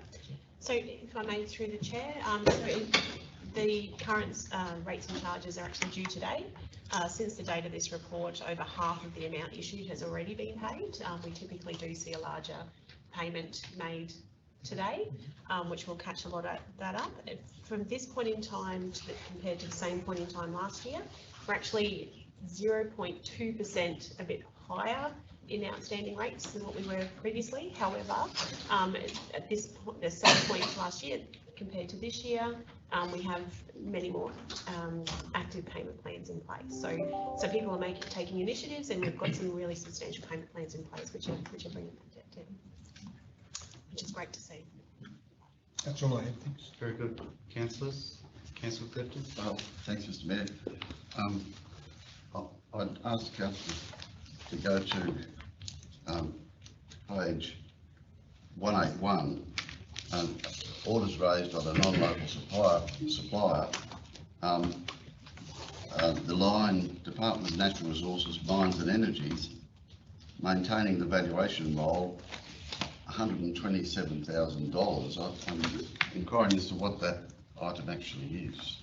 So every valuation process that the department does, they charge us for. So we had a large revaluation process that took place last year, so that's covering for that fee, which is a larger amount, but they do charge us for every reval that takes place. So we have smaller amounts every month, but that was a particular large revaluation because it was the entire range. Which, if I may, it's probably important to note that there's a letter attached to this report that says that we won't be up for a reval for the coming financial year, as we've just had time. Thank you. Yeah, it's kind of ironic that our residents pay for a valuation, which gives them a big kick in rates, and then pay some of their rates for the valuation. Is that the model of the circular economy? Thank you. Cash cow for the state. Thanks. Any more questions on this one? Those in favour of the officer's recommendation? Carried. Thank you. Item 13.2, letter of support policy. Have a mover of the officer's recommendation. Councillor Billney and Councillor Hodge.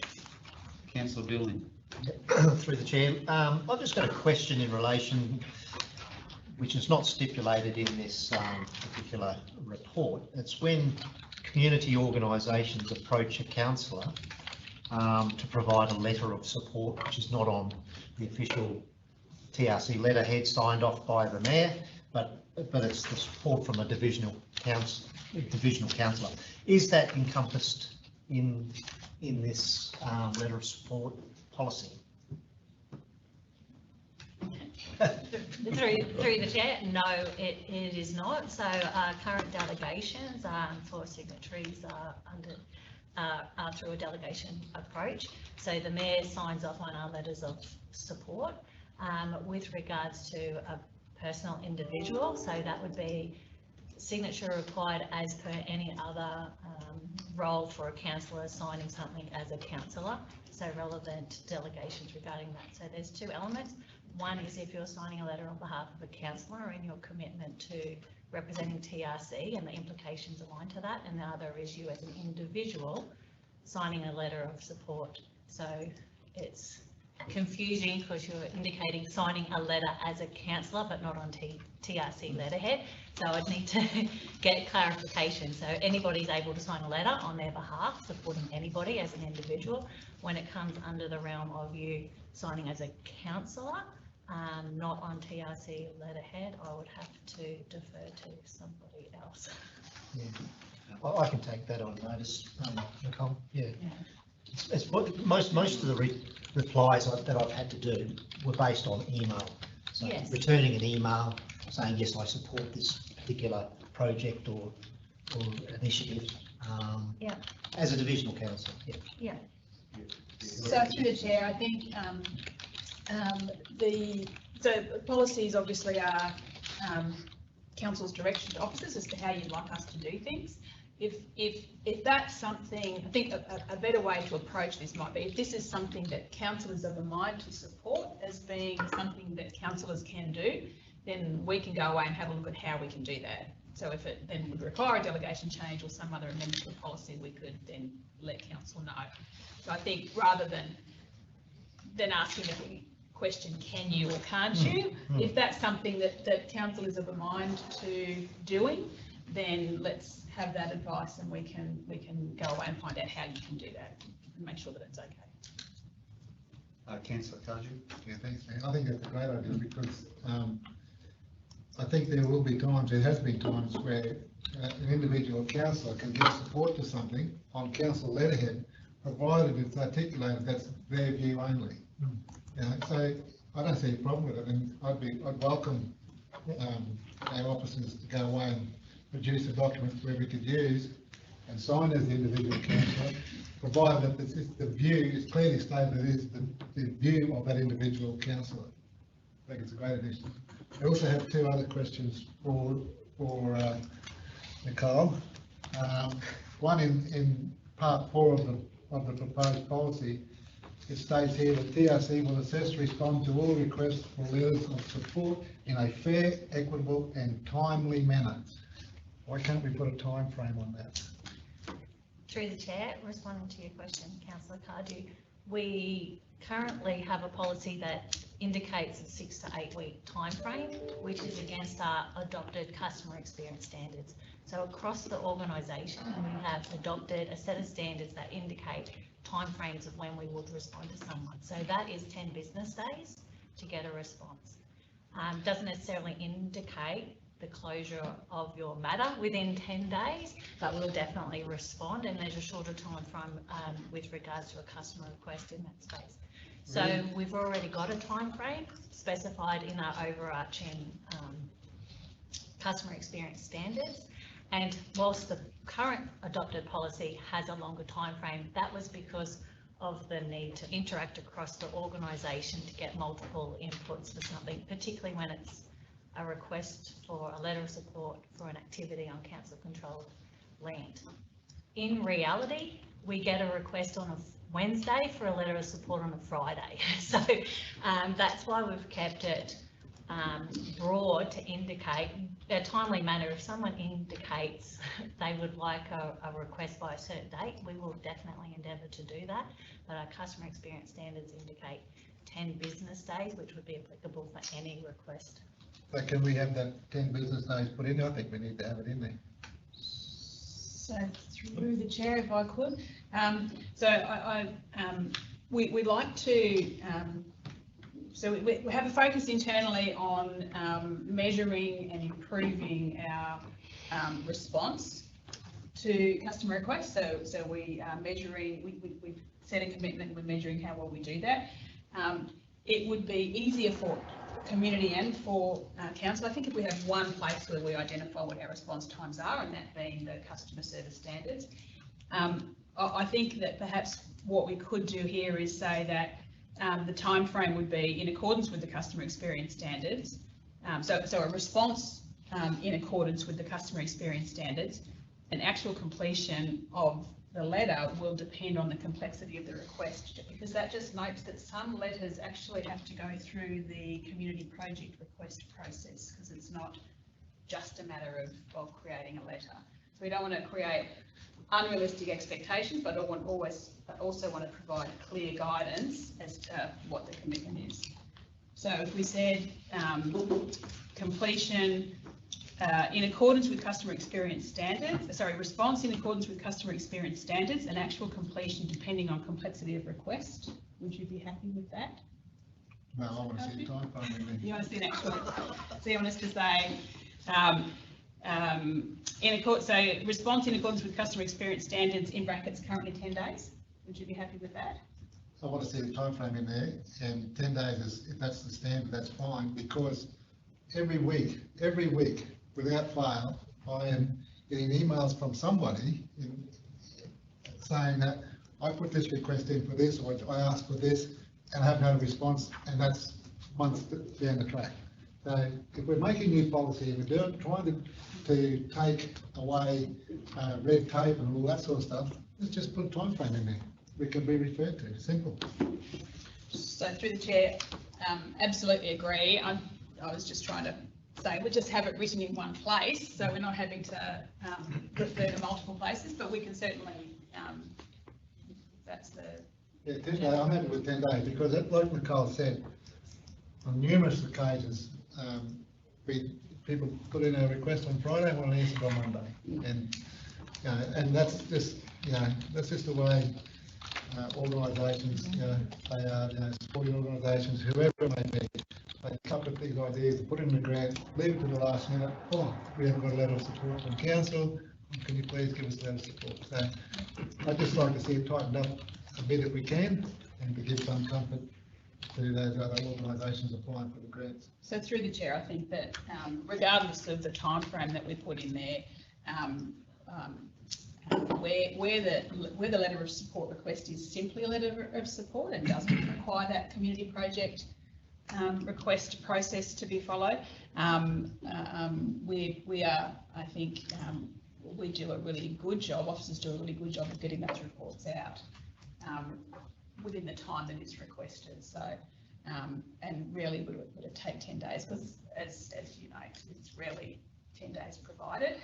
And yeah, it's something that we can typically do very quickly. So yeah, we could make that change. Right. My second question is, in the second last dot point of item 4, it says a letter of support will not be provided if, and in dot point 3, TRC is intending on applying for the same funding. Why would we have that if you've got a not-for-profit organisation wanting to put an application for tree planting, and then we want to do the same? Why would we restrict them from putting it in? We're giving them a letter of support. I think that should be deleted. Through the chair, in response to that question, so we are proactive in working with our community groups and promoting when grant funding is available. Often there's times that council's eligible to apply for a grant as our community groups, other times it's only community groups. So we definitely share that information through our communications about available grants. Why we recommend not providing a letter of support for a grant that we are applying for is for us to apply for a grant. It's covered under our external grant policy. It goes through a rigorous process of analysing which projects we would put up to seek funding, and that's an assessment on the best bang for our buck as a council and based on community need. When we're applying for funding, it's competitive merit-based funding. So what we are saying is we think this is the best project for our region that should get funded for the betterment of our broad region.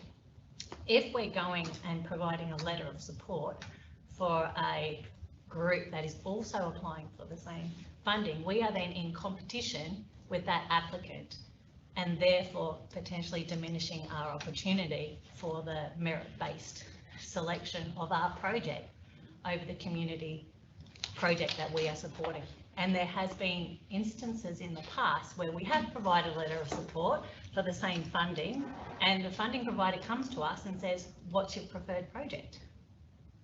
And this provides clarity. So if council is applying for a funding for critical infrastructure or community program or whatever that's gone through the applicable process, we are saying this is the best project for our region, but we will definitely support other opportunities for funding in support of our community groups or not-for-profits or other agencies. So that's the rationale around us trying to get the best outcomes for the broad region through our external grant policy and applications for funding success.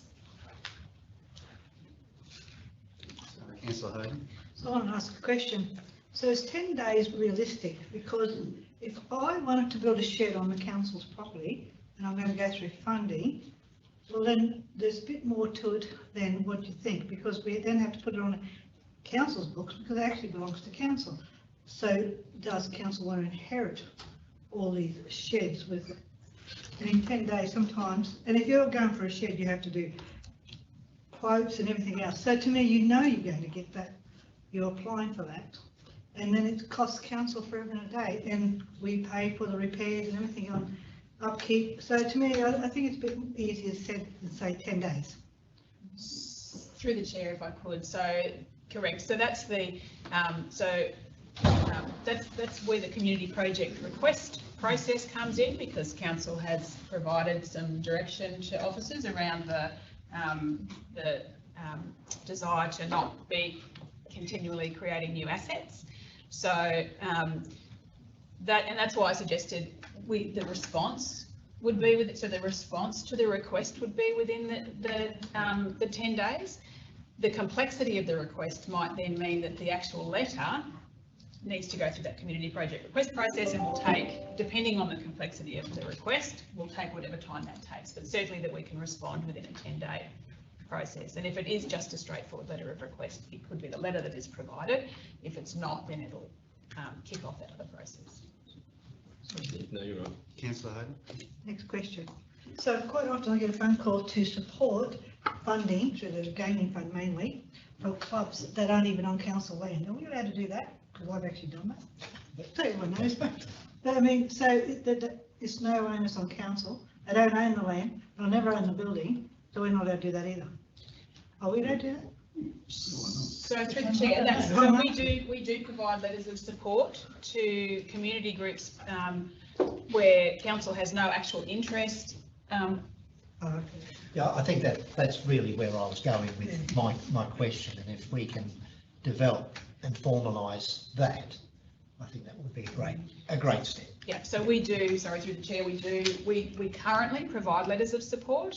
When we do get requests from community groups to support their funding application where council has no direct interest. So it's not on council land, it's not going to be a council asset, nothing to do with council, but we're just demonstrating our support for that community group, and that goes through our normal letter of support process, and those are usually actioned really quickly. Through the chair, if I could provide further context to that as well, Councillor Hayden. So through the Gambling Community Benefit Fund, previously a requirement for that was you needed letters of support, and council was it, as for example from council. That has now evolved, and now it's an online type application that calls for referees. So I just wanted to reference, so in that instance, if you're getting support, that's for you as an individual, and you can your support for that project, and if they phone you up about it, you can say, yes, I represent the division, and here's the example of why I am providing support in that case. Just want to clarify, this letter of support policy is for TRC as an organisation, and how we provide support representing the organisation. So whilst the Mayor generally is the signatory on that, it does go through an assessment, hence why the policy states we make sure it aligns to our community goals outlined in the community plan or our strategic goals or other plans, and we often draw information from a variety of different points of truth and sources to provide a compelling letter of support when requested.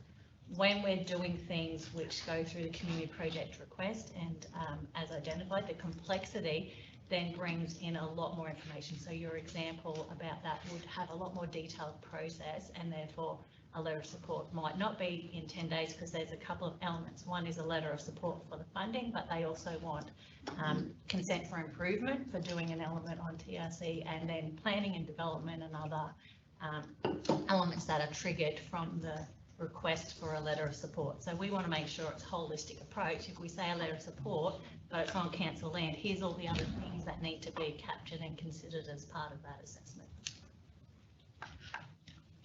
Councillor Clifton. Thanks, Mr. Mayor. I'm interested in the other end of the letter of support policy. Council will recall that we had a letter of support that went out earlier this year or late last year, which caused a community group to act upon it immediately. They were confused, the letters were not, the wording was on the one hand clear and on the other hand unclear, and that caused, councils recall, that caused quite some difficulty, which is still resounding with us. My question is to either Ms Jackson or the CEO, in terms of the preparation of the letters of support, does the ELT, the Executive Leadership Team, have an oversight in that? I can imagine a situation where, because where a councillor or the mayor is not necessarily in the know of the drawing, and so I would expect that it would be reasonable to have an ELT oversight, tick, tick, tick, sign it, Mr. Mayor, kind of thing, and I'm wondering whether that process is available. Oh, not right up to us, no. Not collectively. But not collectively. No. Not collectively, but certainly, so through the chair, certainly all letters of support are reviewed by a general manager or the CEO. So someone on ELT has to also review it before the signature is applied. Thank you for that. I'm going to move the procedural motion that the vote be put.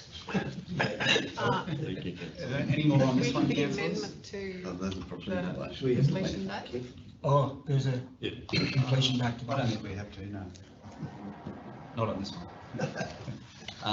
Okay, so we've got a mover and seconder.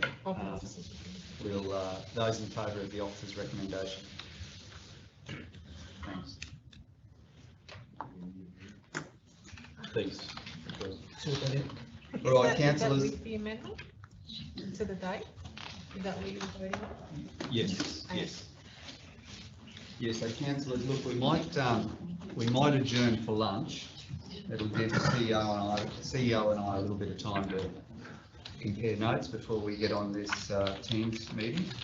Perhaps if we can reconvene at 12:20, gives you about 40 minutes.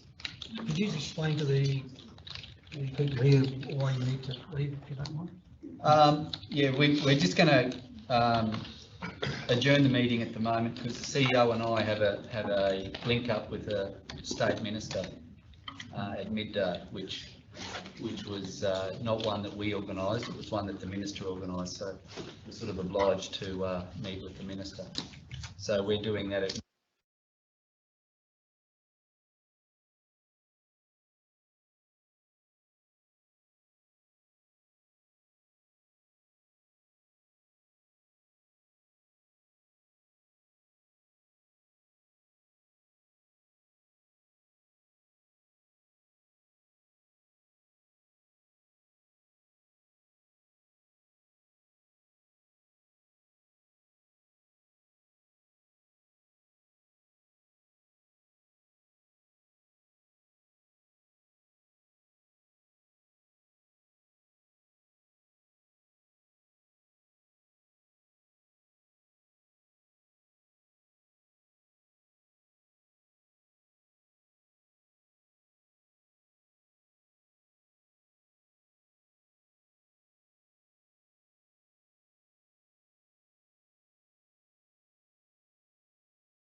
Been the meeting, thanks very much for that.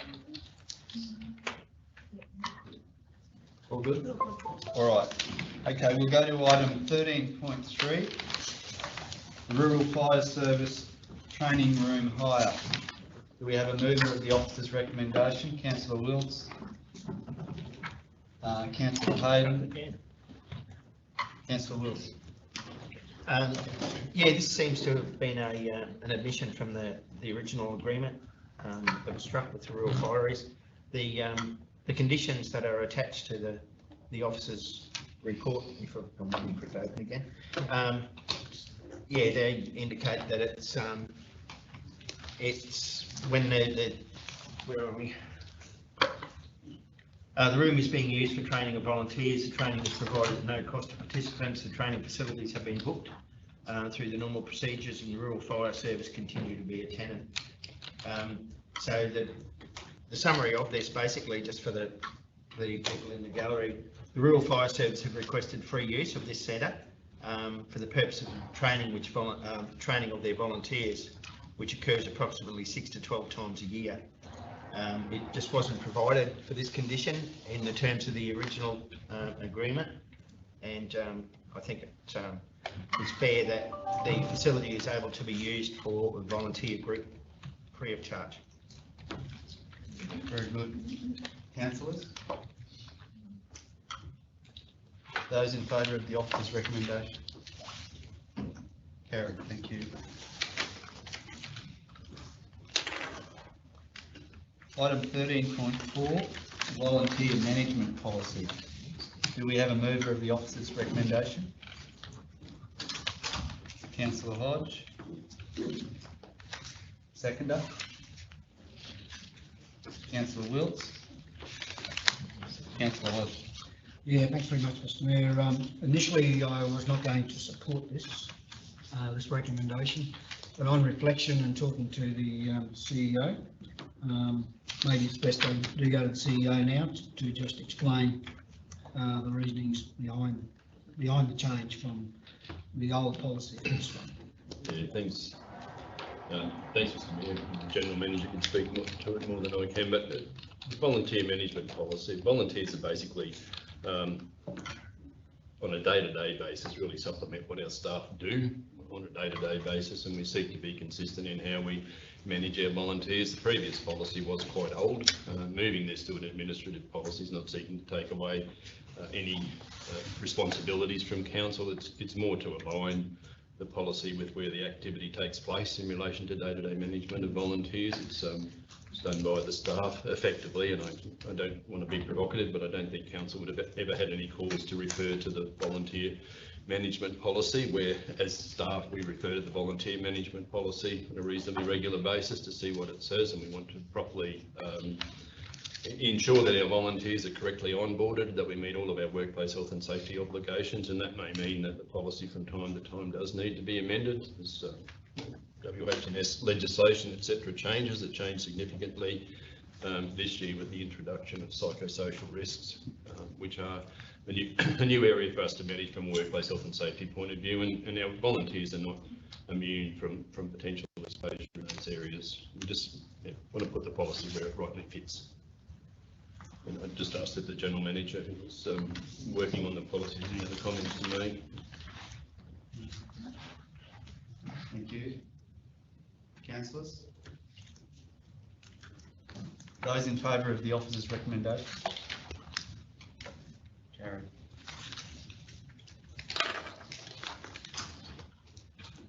That brings us to item 14, which is notices of motion.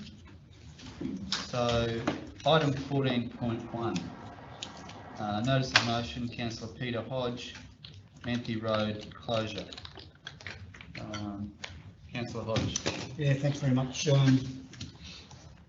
I have prepared probably a different resolution because when I had this done previously, the last planning meeting, there was a resolution to go to the Department of Main Roads in regards to some of the intersections about turning left in or turn left right out, left in, left out.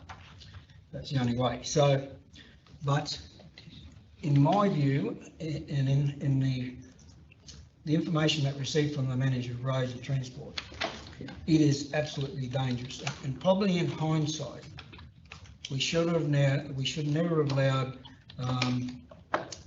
the road that comes onto Manthey Road, what's the name of the road, Mr. Isabella East, should never been allowed to come onto Manthey Road until the John Cole or the Florianci subdivision was that road was constructed. But that has happened, and it's become very, very dangerous because a lot of the people now are leaving the industrial estate out through the southern end of the industrial estate. And you'll notice in the information that we got from the manager, the rates of speeding, like I think there was one there was 147 k's along that road. So it is dangerous. Now I drove it again the other day, and I was turning left, which is fine. I looked to the right, no one coming. I looked to the left, no, it should be right. And I just started to take off, and this car comes straight out of the scrub, and I had to hit the brakes. That intersection is dangerous. And I got a strange feeling, I can't recall, but the original one of John Cole, I thought was the intersection was going to be up under the power lines near, and that would incorporate the whole intersection, but that's not the way it was built. So what I'm doing here is trying to do our due diligence to say, look, Main Roads, this intersection is dangerous. I think the one that my original one is trying to tell the Main Roads what to do, and I don't think they may not appreciate it. So what I've done, I've changed a resolution, and I'll get Jackie to put it up, and I'll ask the CEO to talk to us because I think it might be a bit better. Instead of that one, that is that in addition to the council resolution of the last meeting or the last planning meeting, the CEO write to the Department of Main Roads requesting a safety audit of the Manthey Road, that's a little spelling mistake there, Manthey Road, and the Kennedy Highway intersection to determine whether additional safety works, including signage and or intersection upgrades, are required. So basically what it does, it puts the ownership back on TMR, they have to do their due diligence, and then as far as I'm concerned, this council's done the right thing and asking them to do that work. So that's the main gist of it. General Manager, did you have any comments in relation to that or? No? Looks fine. Thank you. Thank you. Councillor Cardew, sorry. Can I just, and we haven't had a chance to talk or anything about this, but what's that going to do? I mean, as soon as Florrie gets that subdivision done that road, Manthey Road, to my understanding, is going to be closed anyway. That could be years, Kev. It could be some years. It could be, but I don't think it will be. But wouldn't we be better off asking them to close it as opposed to doing all this audits and the like, you know, and to come up with, you know, they're not going to do anything other than maybe signpost it. They won't put a new intersection there because there's already one 50 metres down the road. I'm just wondering why we're not asking them to. Right, I'll tell you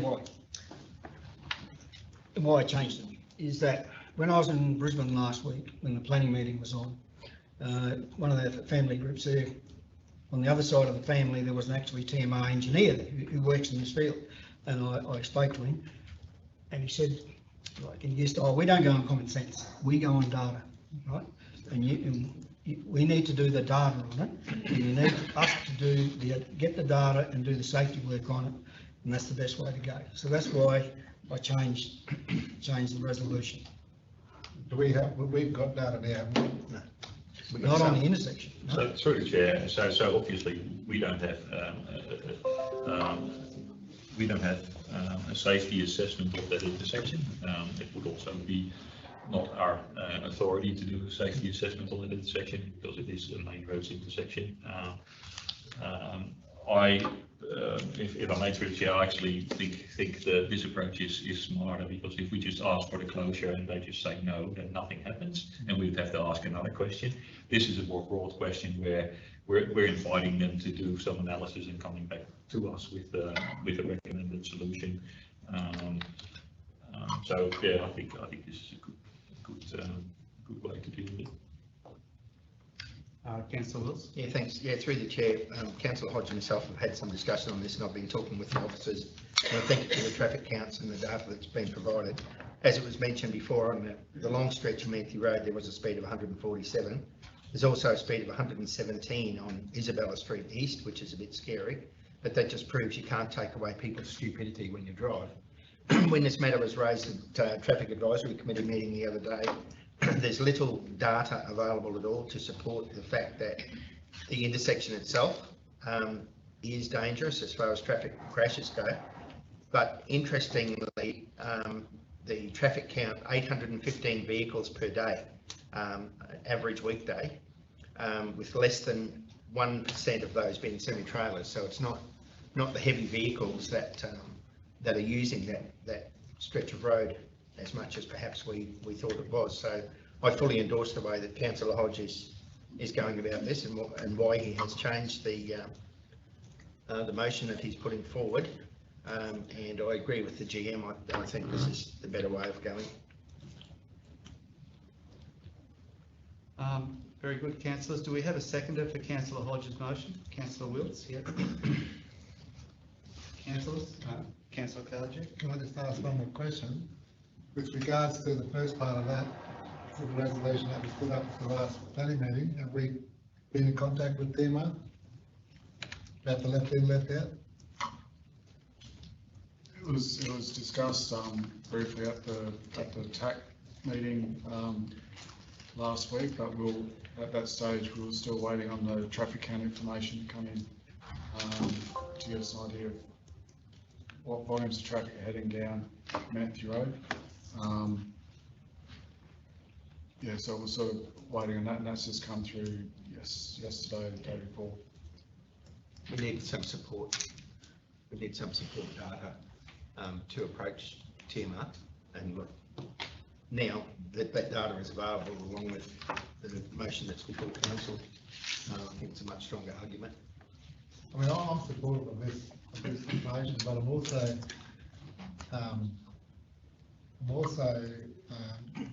giving consideration to the previous motion that needs to be done, because that was only for a temporary measure. So we need to get something in place, whether it just be temporary, ASAP, as opposed to leaving it and amalgamating the previous motion with this one. So we've just got to be mindful that they are separate, and if we can move forward on it.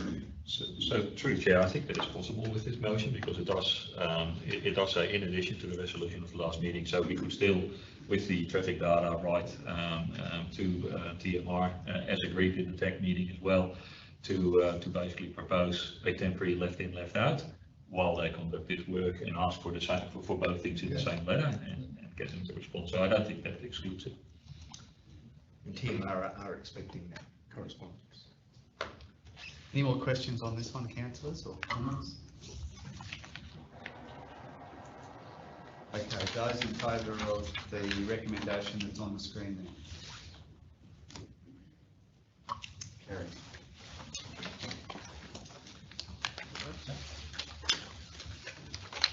Item 14.2, notice of motion, Councillor Hodge, Mount Waste Transfer Station.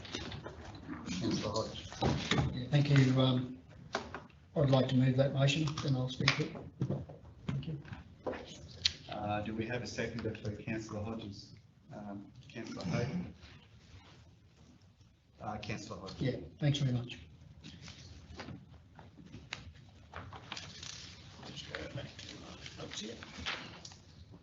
Okay. First of all, I'd like to say that, just to make a point, is that when I was elected to represent the whole of TRC and not just my division of mainly Atherton. So therefore, that's probably why I'm moving the resolution, is that I have to look after everyone in TRC just like every other councillor. And of course, I am in Atherton. I am the divisional councillor for Atherton, and everything is at my fingertips. I have doctors, I have hospitals, I have cafes, I have whatever I want in reality. But the people up there in Mount Garnet, and of course the other side of Mount Garnet, they don't have those facilities. They're limited in the facilities they have. So in regards to that, we made the easy decision to close the Mount Garnet transport. That was an easy decision. And I was actually one of them. You put my hand up. So in regards to, as you'll notice in the rationale that I've put there, you'll see that the reason I've done it is because I've had all the people come to us, they've put presentations to us, we've received the petition, and we've had numerous approaches and complaints from local residents that they want it back. And what it is, what we have to understand here is the transfer station. I'll go back to the original report. It appears the retaining structure has not been constructed as per the GHG design drawings dated the 19th of September 2004. The GH design drawings indicated a blockwork retaining wall and wing walls returning at an angle. The structure built is a straight concrete wall with no angled wing walls. The cantilevering retaining wall may not be as well drained or has been backfilled with an appropriate material, necessity to eliminate the shrink and swell associated with extremely reactive soils such as those known in this region. As a result, the wall is considered to be in a failure mode. Now, that is not the residents of Mount Garnet's fault. That fault is councils and successive councils in the past that never ever put the funds into that transfer station to make sure it was safe and reasonable. And that is the problem. We can't sit here, in my view, and say, sorry, people of Mount Garnet, we're closing it because we didn't do our job. And I think it's time that we stood up and be counted and say, righto, yes, successive council should have put especially the depreciating money that was taken from it, should have put it back and done it properly. So councillors, I say to you, let's look at what happened in the past and let's fix this problem. Okay, you may say, oh, you know, they don't have to drive so far, but they got to drive from the other side of Mount Garnet, a lot of people. And at the end of the day, they don't have the facilities that we all have. At least whatever facilities they have, let's do it properly. So with that, that's what I intend to move. I purposely didn't, I was speaking to the manager and Councillor Hayden, I specifically didn't rescind the original motion for that reason. What I wanted to do was to ask their officers to come back and bring a report that at least gives them a proper, maybe on a smaller basis. Doesn't have to be so grand. Long as they have facilities to use, to bring their stuff to the transfer station, so then it can go wherever it goes. So I'm happy to move the motion. And I'd hope to see it unanimous. Thank you. Councillor Hayden. Oh, yeah, I'll say something. So I think I heard this morning a letter from Yungaburra that we talk about abandoning the people. That's what we've done, as far as I'm concerned. You've abandoned Mount Garnet. And that's why I want the dump back open. Thanks. Councillors. Councillor Carter. Thanks, Matt. Look, we've already had a report about the transfer station at Mount Garnet.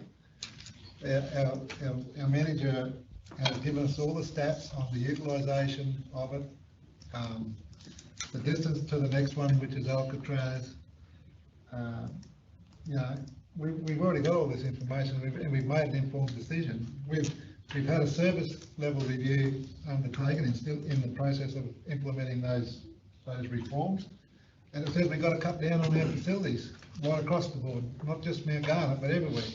So, we've got to make some hard decisions. We have made a hard decision. I acknowledge this back when we made our decision that I feel for the people of Mount Garnet because they are the furthest town from the Atherton Centre, which, like you said, we have access to lots of things. I live on in a remote part of the Shire as well. I've got to drive more than what some of the people in Mount Garnet to my transfer station at Millen. So, you know, it's not for me personally, that's not a real big concern, having to drive 10 minutes to the transfer station. So, given the stats that were provided back, whenever it was, a few months back, the stats just were there. It wasn't viable for us to maintain that when you've got another one 11 k's up the road. I would rather see money, rather than going to the transfer station, what I would rather see is any funds that we want to put towards Mount Garnet, we direct to the pool. I think the pool, if anybody needs a pool, Mount Garnet needs a pool. It would service more of the community than I think another transfer station that's 11 kilometres closer than the one that's there now. So as much as I appreciate and understand everything, and I do feel for the people of Mount Garnet, our stats and things that have been put up previous, they're not going to change. And I think, you know, our ratepayer funds are better directed to something that the community, more of the community can use, as opposed to a transfer station. That's why I mentioned the pool. I mean, I'd really like to see that pool open, but anyway, that's my view on the transfer station. Councillors? Councillor Wilson? Yeah, thanks. Yeah, through the chair. I differ in some aspects to Councillor Hodge. Yes, I appreciate the fact that it is an inconvenience for some people in Mount Garnet to have to travel that extra distance. We did make an informed decision, as the Deputy Mayor said. We were given quite some information, we debated it on the time, and I don't think that it was an easy decision on the day. And this isn't easy for me to say either, but in 2004, when that wall was fabricated, yep, it might have been done wrong, but if we look at where we are now, not as in what happened to it, but where we are now with the money that's required to bring it back up to a usable standard, and the details that we have and the data that we have of the limited use of it, compared with people that have to travel to Miller, or people from the top of the Gillies that have to travel all the way into Yungaburra. I really think that the decision we made on the day was appropriate for our ratepayers. We are in the middle of a review that is telling us that we do have to cut back on our expenditure and some of the asset that we own. So I fully disagree with reopening the Mount Garnet Waste Transfer Station. Councillors, anyone else like to talk? Oh, I'll just, when you're finished, I'll have my right to reply. Yeah. Did you have anything you wanted to add to this one, Bruce, or you just there for questions? Just really here for questions, Yeah, Mr. okay. Mayor. I think the information's all. Yeah. I'll provide our advice system. Yeah. Yeah, look, I'm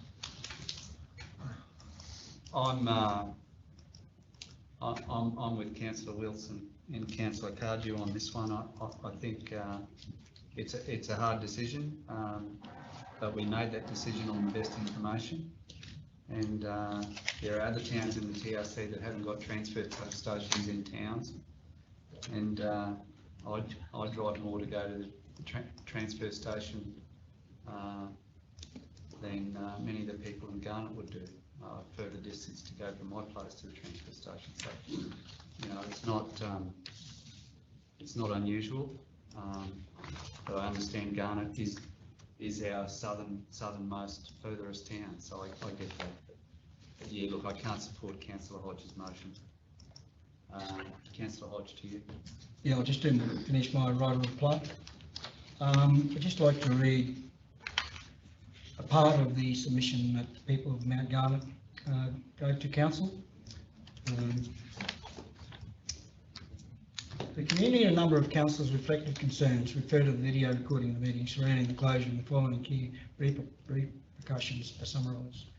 Not having a waste transfer station will mean that the outside, the population within the serviceable lanes, 270 people in there.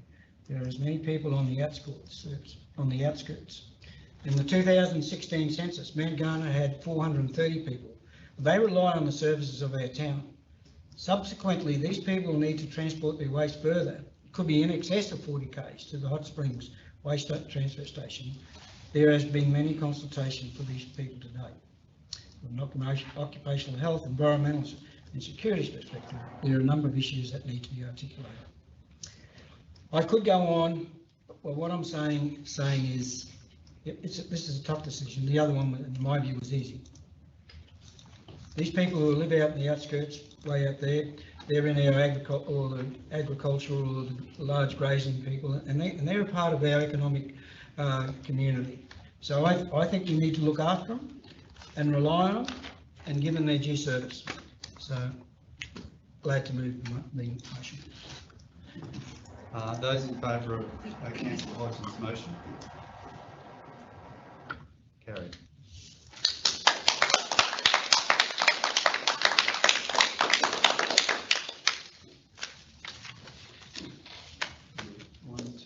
Yeah, that's three. Do you want it recorded? Oh, I don't need to. No.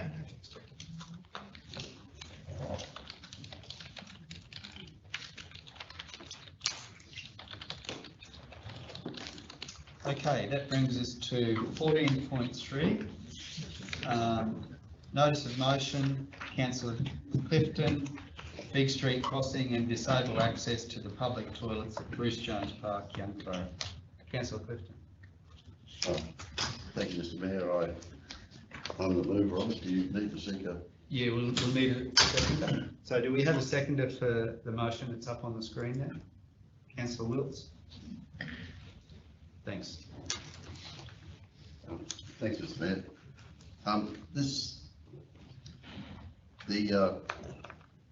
Perhaps if I read out the rationale and the background to it, it would be useful. In 2021, the council approved the construction of a pedestrian crossing in Fig Street, Youngborough. A pedestrian crossing over Fig Street has become necessary because of the significant increase in traffic due to the recent housing developments, which include the construction of a roundabout at the intersection of Fig Street, Eacham Road and Rankins Road. Prior to the development in the Rankin estate, traffic flows were recorded in 2017 as 1,100 vehicles per week. Now, we haven't recorded traffic flows now, but that Fig Street has become the actual principal entrance for many people into the area. The Fig Street, if you like, effectively means that people bypass Maud Keogh Place and all go around there into the Rankin estate, which is growing very rapidly. It is likely that traffic volumes now will be much higher due to Fig Street becoming the major entry to the new housing as well as the Tinnaburra Peninsula. One of the problems that arose during the planning of this, of the Fig Street crossing, was that, as often happens, the old and the new don't meet, and it was discovered during the process of that the footpath, which needs to be augmented for the crossing, was in fact on the property of a landowner called Mr. James Carroll. And Mr. Carroll has been very, very cooperative, but we've had to, as a result of that, survey and record changes to put that footpath, in simple terms, into the hands of the council. Mr. Carroll should be thanked for his contribution. I think it's a little bit of land, but and at no cost. But it's taken a lot of time to do that. And as I say, the matter took some time to complete the survey, negotiate with the landowner, establish the easement, and confirm with the Queensland Government through DTMR that the easement and the crossing design fitted in with Department of Transport and Main Roads responsibilities, because the Gillies Highway is their responsibility. So at that intersection of Fig Street, So by the time we got to that, there wasn't any money left. Now, and this is pre-COVID, pre the massive inflations that have been going on, and with all the best will in the world, there is no funds left for it. But in addition to that, the rotunda in Bruce Jones Park has been constructed, and currently, and at the time that it was being constructed, there were extensive discussions with then council officers to provide disabled access to the toilets, which are on the in the car park just off the Gillies Highway. Now, at the moment, we have the park hosts about 2,000 people, if not more, every month, I'm sorry, for the Yungaburra markets. And of those people who attend there, any disabled or elderly people or people in wheelchairs simply cannot get access to the toilet. They simply can't, because there's a substantial earthen bund that's left over from the days of the railway.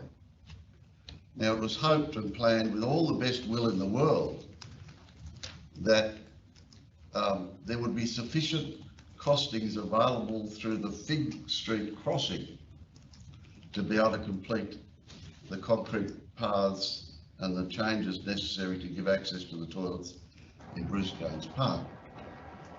So that funds have been used, and so the access to the toilets in Bruce Jones Park are not even featured on our capital works program. There's not much value really in saying why this happened or who didn't pay enough attention to detail. With all the best will in the world, things can often be omitted or misinterpreted or misunderstood or miscalculated. I'm putting this motion up in a very, very tight budget framework to ask the CEO to ask his officers to prepare full documents for both those projects, one which is approved and one which is not approved. And when we have our budget review in November, I think, Mr. CEO? December. When we have our budget. Up to December in January. Yeah. Before the caretaker period. Before the cake, yes. When we have our budget review, my proposal is we will have fully documented, costed and scoped diagrams for both projects to be included in the budget formally at that time. The stage one of the Fig Street process was $95,000, stage two is $150,000. So just to get a crossing across Fig Street is $245,000 for the estimates at the moment. We don't have any estimates for Yungaburra markets. The other thing I'd say about Yungaburra markets and the toilets over there is that the community has built Yungaburra Beautification, who are responsible for the flowers, have built with our approval a rotunda. The end result, and now they conduct regular musical activities there. The last one, there were 300 people attended. Many of them are elderly folk. None of those people, all of those people had to negotiate a steep stair and an earthen bund to get to the toilet. And it really is not a very satisfactory problem at all. So this motion, having it scoped, giving notice to the council that if they approve it, they should be looking forward to the fact that I'll be seeking to have it installed into the budget and budget review time. Thank you, Mr. Mayor. Councillors? Councillor Taji? Thanks, Mayor. Couple of questions, if I could, maybe to you, Dave.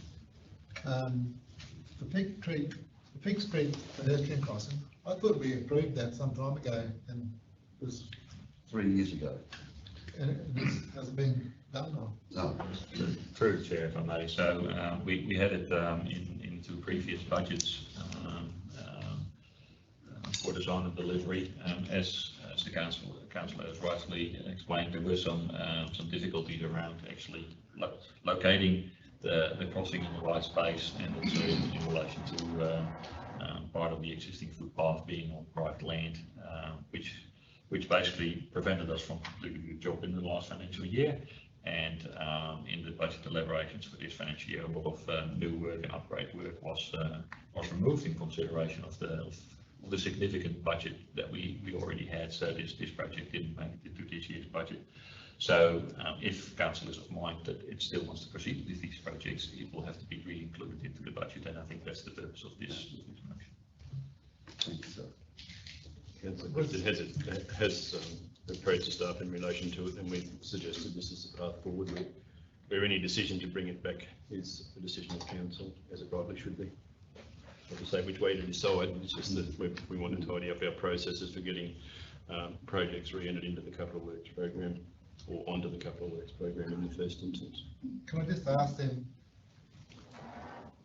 and I may be going off on a different tangent here, but I thought the Fig Street crossing was actually a separate motion in itself that came to council and we approved it, which would put it outside the budgetary deliberations in budget time.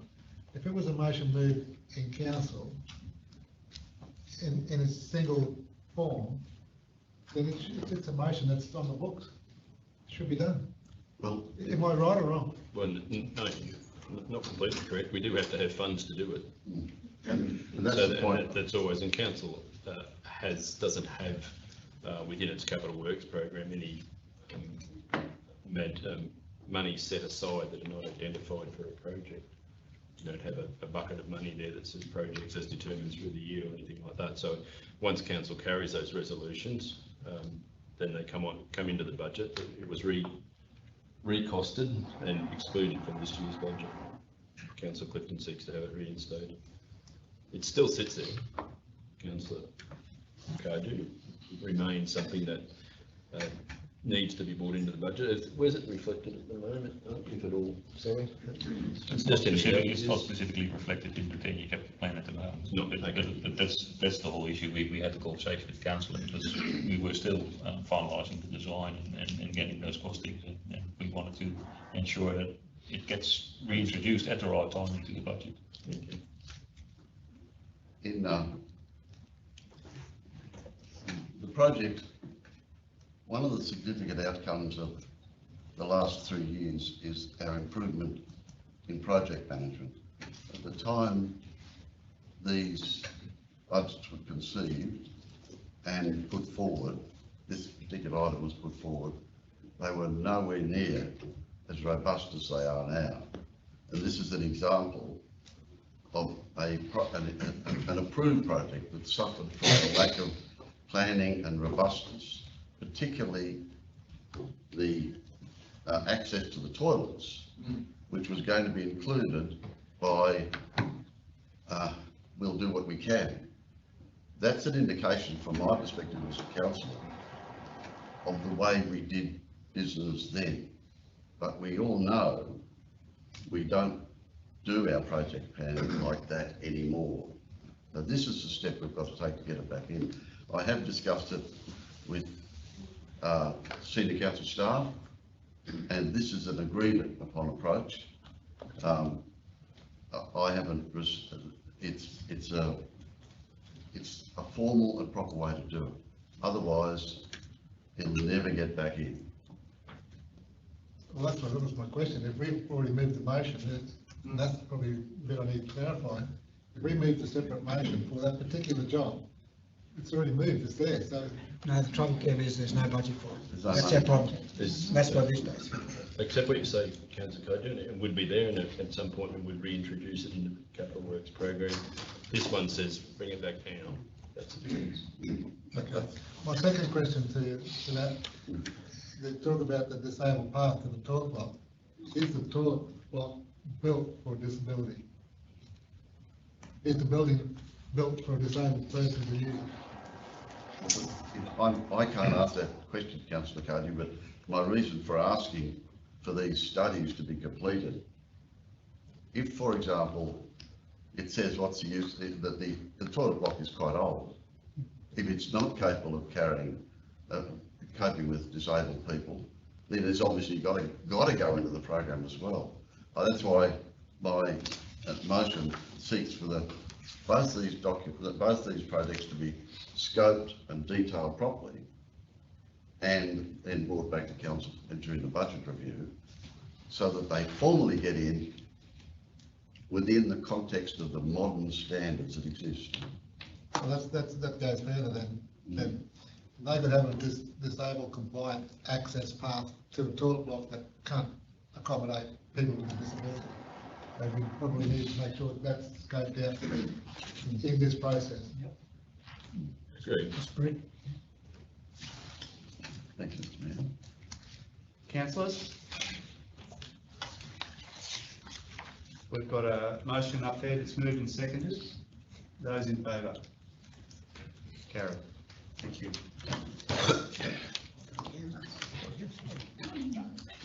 Okay, item 15, business without notice. Yeah, I've got one. Yes, councillor Cardew. Just following on from our discussions earlier this morning with the Chobo development and the tree planting scenario, the street tree scenario, sorry. It was highlighted in there that the F&Q rock manual that was quoted is only a guide. It's not policy, it's not council policy, it's an F&Q Bundle Queensland Regional Council's manual. So that the species of trees is there. You know, I don't know where all those things come from, whether they're suitable for our particular shire or they're suitable for other shires on the coast or whatever you're in this F&Q rock group. So I'd like to put up a motion for this council to develop their own. If we're going to persist with it, we need our own street policy with regards to planting trees on footpaths. We'll go to Mark and then councillor Bill. So if I may, through the chair, just clarifying something in relation to what the F&Q Rock Development Manual is. It's a planning scheme policy, so it's part of our planning scheme.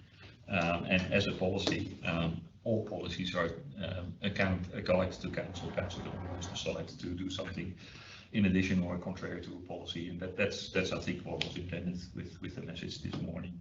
But it's definitely a planning scheme policy and provides not only clarity to council but also to developers as to what they can expect when they want to do a development in our area.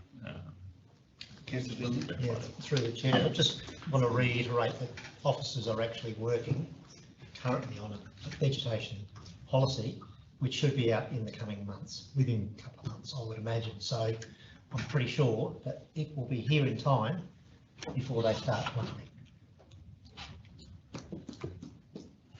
Guaranteed?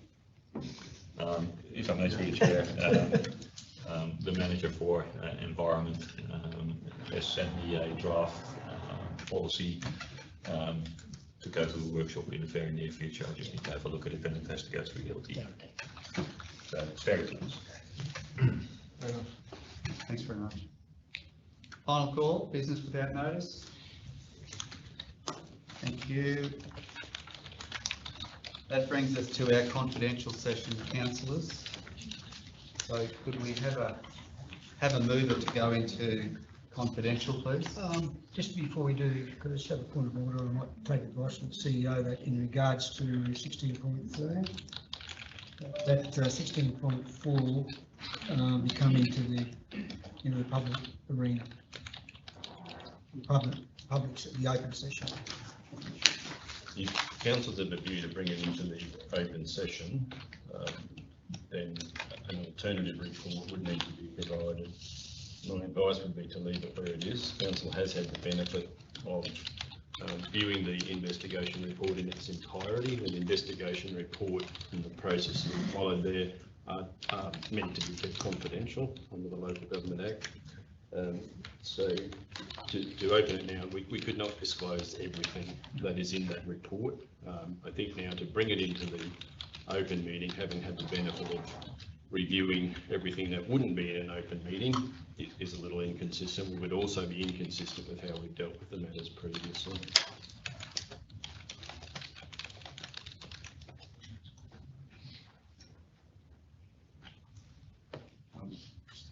Mayor, I'm the subject of that report, but I'd like to talk not about the report but about the process. Would that reflect in the conflict of interest, or?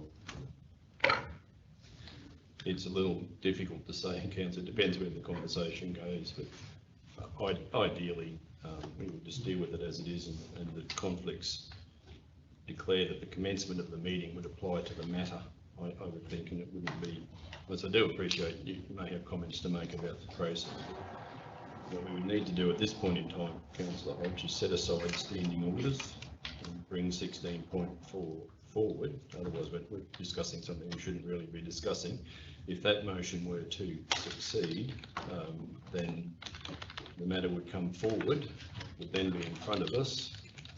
Again, you can have a fresh discussion about whether or not the meeting should be closed, because it's still recommended to be closed. And then escalating it, and then if you don't carry a motion to move into confidential before you before you commence the consideration of that report, then the report can be considered. You just ignore that part, if you will.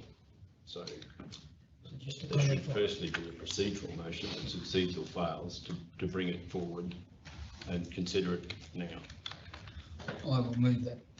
And of course, if that does get approved. As soon as that's approved, then everyone who declared a conflict of interest at the commencement of the meeting should do what they suggested they would do as part of their declarations at the commencement of the meeting.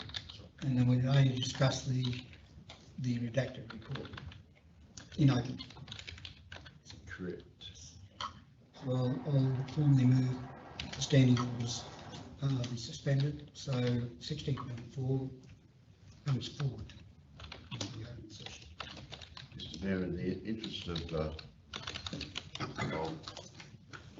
appropriateness, I don't want to take part in that vote. I'll leave the room and advance my conflict of interest to include the discussion on the proposal to suspend standing orders. Thank you. Yes, Councillor. Well, I think I should leave the room then. If you don't mind, Mr. Mayor, but so I don't think you conflicted in respect of changing the standing orders. The conflict occurs once the standing order is carried until then there is no conflict if it's lost. Respect everyone's right to make their own decision about that. Well, look. In that case, I'll stay in the room. It's my view, Councillor Hodge, that there's nothing to be gained by council having this discussion in public session. The matters in the report relate, as we all know, to basically a complaint that I made. Again, Mr. Mayor, I think really we're dealing with a procedural matter here. We should not be discussing the reasons or rationale. That's a procedural matter to bring the matter forward. And I appreciate that you're entitled to speak against the procedural motion. Yeah. But we should not be speaking to the report and doing that. Just a bit, I know it's a bit of a fine line, but we need to be careful how far we go with that fine line. Okay. Right. So yeah, in that case, Councillor Hodges moved to the procedural. So just to be clear, Mr. Mayor, we're entitled to say I think it should remain where it is on the agenda, not to provide commentary about the report per se. Yeah. So yeah, that's my view. I believe it should remain confidential. That's my view. So without further ado, Councillor Hodge has moved a motion. Do we have a? Doesn't need a second. Doesn't need a seconder. It's procedural. Those in favour? Okay, that's carried.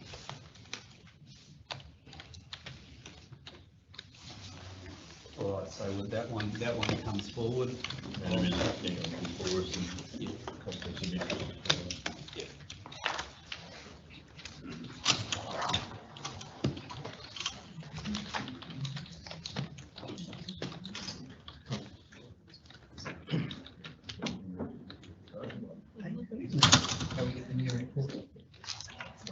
I've emailed it to you. So is the item numbers going to remain the same, Jackie? Yes. Okay. Are we right to go? You're all there? Do we get that report? I emailed it to you this morning. Aye, got it. Okay. Did you email it? Okay. Can Yes. you put it on the screen? Just that's it. Fine. We're just heading off to say thank you. Thank you. Oh, okay. Thank you very much.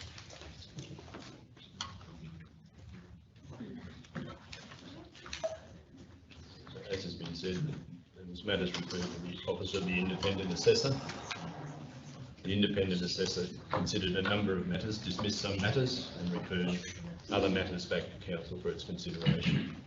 Those matters are ordinarily investigated by the Mayor, obviously with assistance from officers or independent investigators. In this case, because the Mayor was the complainant, the matters were referred to the Councillor Conduct Tribunal to conduct the investigation and provide a report to Council.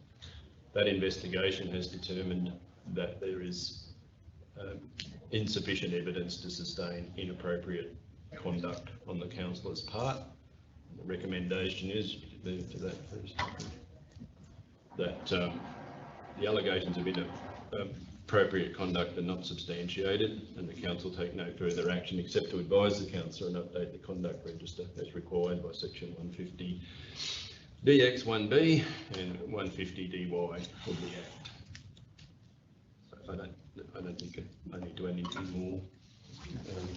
Thanks, James. Okay, so we've got the report 16.4, Councillor Complaint Investigation report. We've got an officer's recommendation. Can I have a mover and a seconder for the officer's recommendation? Councillor Hodge moving, seconded Councillor Wilkes. Over to you, Councillor Hodge. Thank you very much. As you're all aware, we have this report here. It's not the one that was in confidential, and but I believe that it should be in the open session so the general public understands what goes on, what may go on, what the process is, and really, if you want to be a councillor, you've got to understand I wouldn't say what you're up against, but you have to be very careful on what you do. Now, I believe, in my view, and I'm not going to say too much here because I don't know if there could be other actions, right? Whether it be civil or whatever. So I want to be very careful what I say here. Just to say, I believe that Councillor Clifton walked the line, he walked the straight line. He does, he's straightforward in what he says. Right?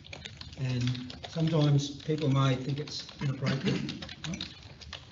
From my point of view, and we all do, we all have discussions with him, and we all know he's straightforward. He doesn't beat around the bush. He tells it as he sees it, and he calls it as he sees it. And I think in this regard here, is that he walked the line, right? He walked the line, and I think there was a 1956 song by Johnny Cash. But anyway, he walked a straight line. I don't have a problem with it. The recommendation from the tribunal doesn't have a problem with it. They say it's not sustainable. All those, whatever they were, the 13 or I think there's 3 in this, but there's 11 others or something. They'll put us off. And Councillor, I would just counsel not to refer to the contents of the report rather than findings in the report. Okay. Yeah, thanks. Just not that we're saying that 3 is a problem, but just be careful about what you reflect from a report that really is designed to be confidential. I'm asking.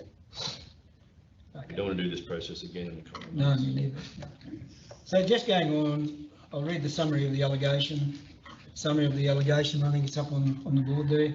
There's legs that on various dates, Councillor Clifton sent emails to the table of regional council staff, in which Councillor Clifton used language and tone that could constitute inappropriate conduct contrary to section 150K 1A of the Local Government Act 2009. In that the conduct was contrary to the behaviour of the standard 2 in the Code of Conduct of Councils in Queensland, approved on the 4th of August 2001. 1992, you treat people reasonable, just, respectful and non-discriminatory way. That's 2. 2.1, treat fellow councillors, council employees and members of the public with courtesy, honesty and fairness. And then the outcome of the investigations, the tribunal has investigated the suspected inappropriate conduct of the councillor referred by the independent assessor to the local government and has provided recommendations to the local government pursuant to section 150DL 1AIN2 of the Act. The tribunal has formed the opinion that the evidence is insufficient for the council to reach a determination that the allegations of inappropriate conduct is sustained on the balance of probabilities. So therefore, as I say, I'm prepared to move the officer's recommendation. That's all I need to say. Thanks, Councillor Hodge. Anybody else want to talk to? No? I mean, basically the complaint's been made and the OIA or the assessors have determined that there was insufficient evidence to take it any further, and subsequently they've recommended recommendations going forward. Just as a very technical matter, Mr Deputy Mayor, the complaint wasn't dismissed. That is a statutory option available to the Office of the Independent Assessor. That's not what occurred. So just some caution around that. It wasn't dismissed. It's just that it is as it's stated in the summary. There's insufficient evidence to support that it was inappropriate conduct. The complaint was not dismissed per se, so we shouldn't use that language. I'd just like to finalise as a right reply. It's very unfortunate that this has come about. Very unfortunate, and there's a low point in our term, and I just hope it doesn't happen again. Have they got any further? No, that's it. Okay, we've got the officer's recommendation. Got a mover and a seconder. All in favour? Okay.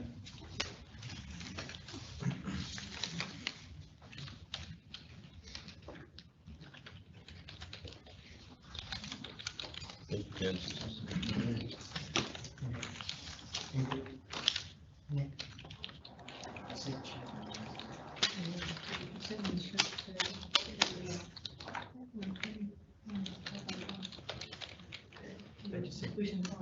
Sure, he just sent back a thing saying they want to start now, so.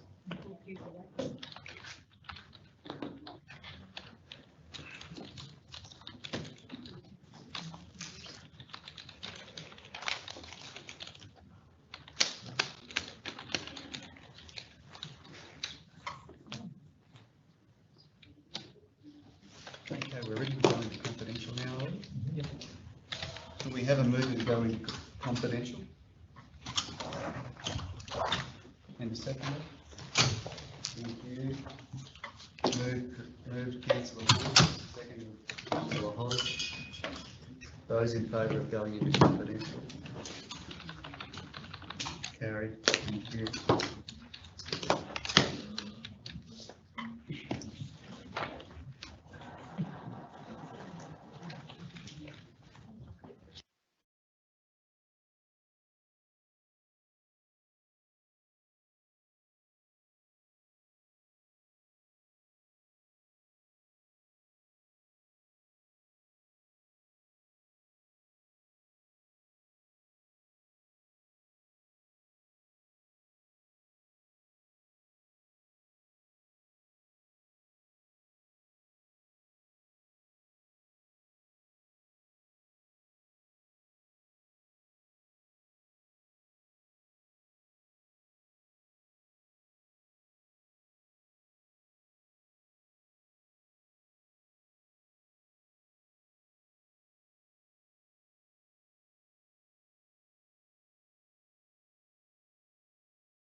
All good, thank you.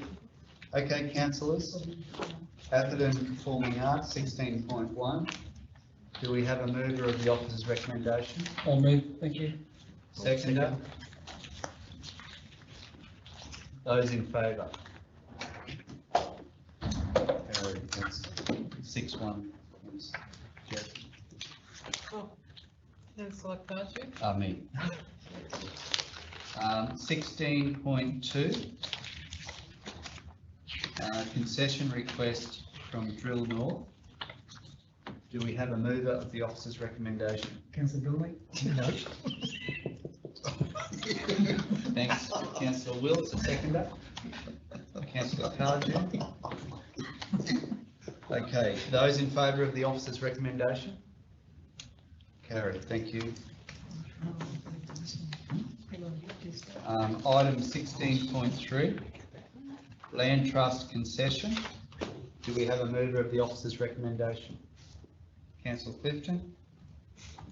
Councillor Hodge? Those in favour? Carried. 16.5, RMPC. Mover of the officer's recommendation, Councillor Wills.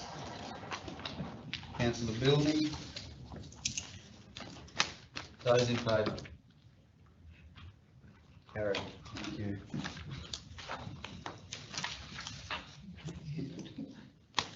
Okay, councillors, there being no further business, we'll declare the meeting closed. Could I just have a few moments before everyone departs and just meeting the councillors to update a couple of things if I could? Yeah. 5 minutes, councillors, that's all. Can I just also remind councillors that this is Phil's last meeting? We will not have the opportunity to invite